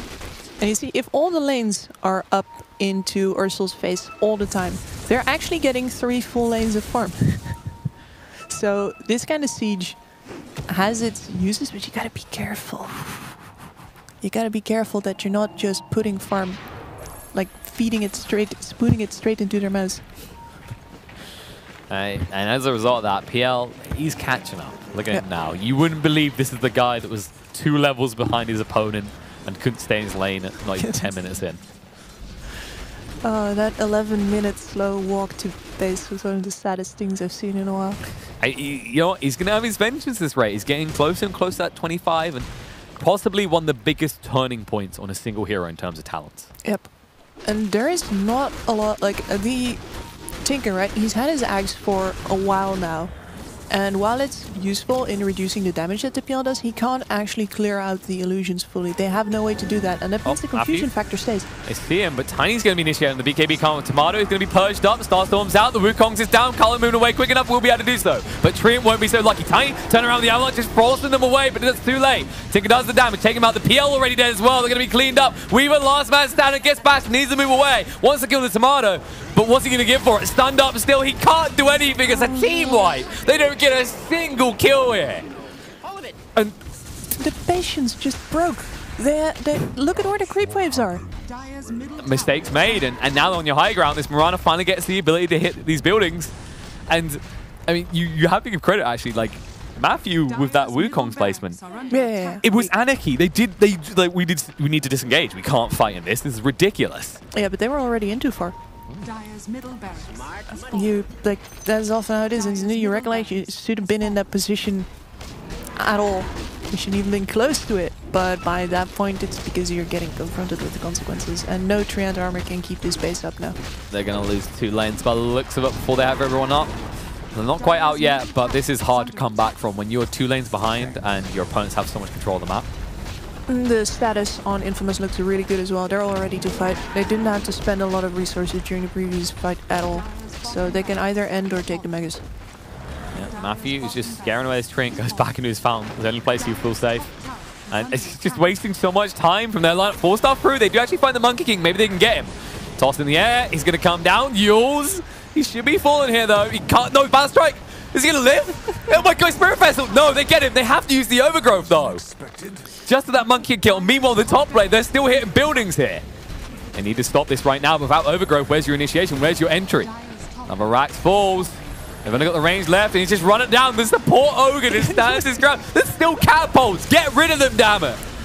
They'll keep it alive with the living armor, but you know, we said the power Trin doesn't work too well if there's not much left of your base. I guess, you know, he's got single focus. There's only one thing he has to worry about. It's very easy now. He doesn't have to make any hard decisions. It's this one. This one or bust. This one on tier 4. Nice. Pretty close to bust by now. It's worrying. I mean, it's a 31,000 net worth lead for Infamous. And uh-oh, Reg coming out. Weaver gets him with the clap.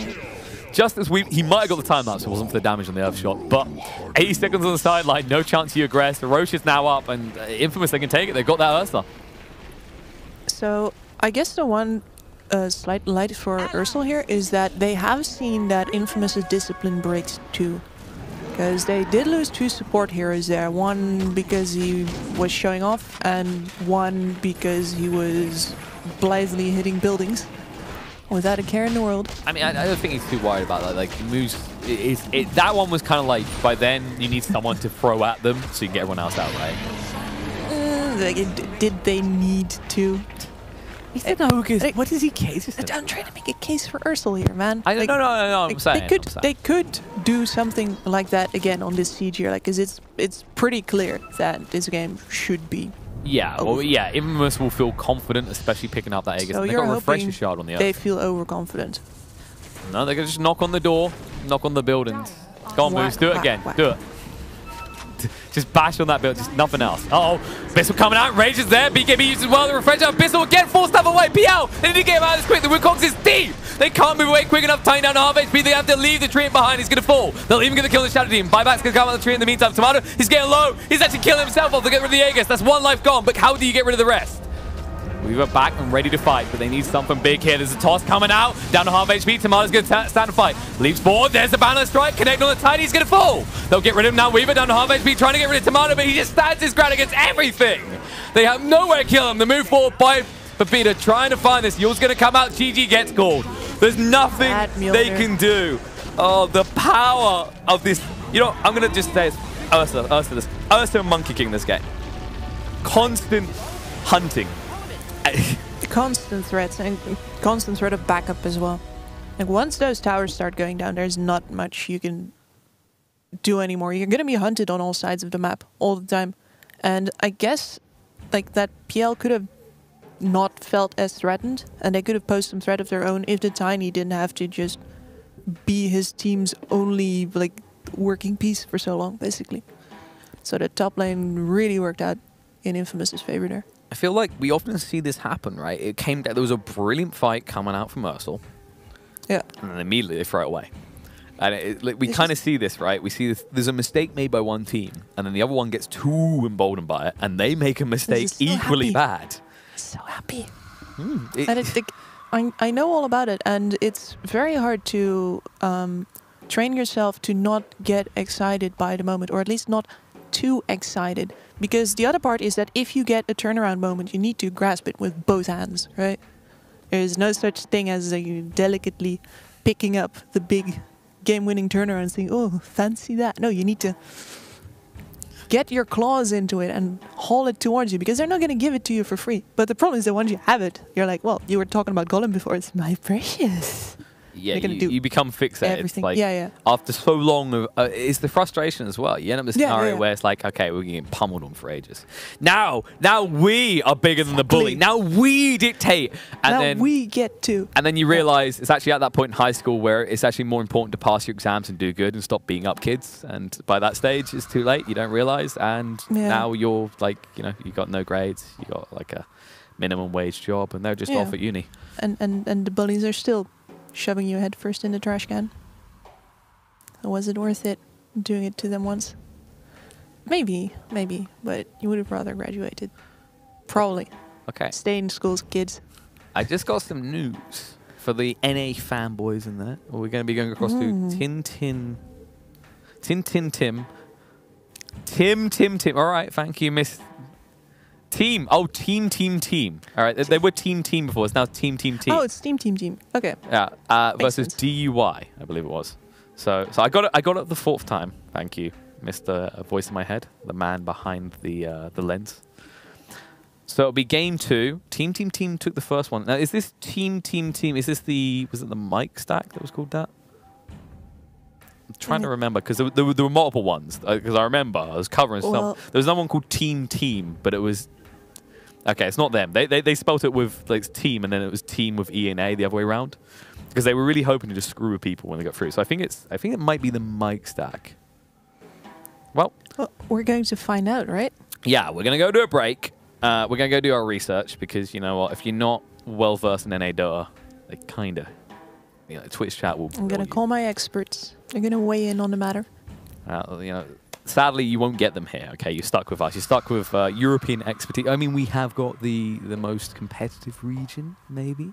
I mean, Peter's here now as well. Okay, you've exported your NA Dota-ness. But we'll go to a break. We shouldn't be too long, so stay tuned, guys. On to the break. On to the sellout. Let's go.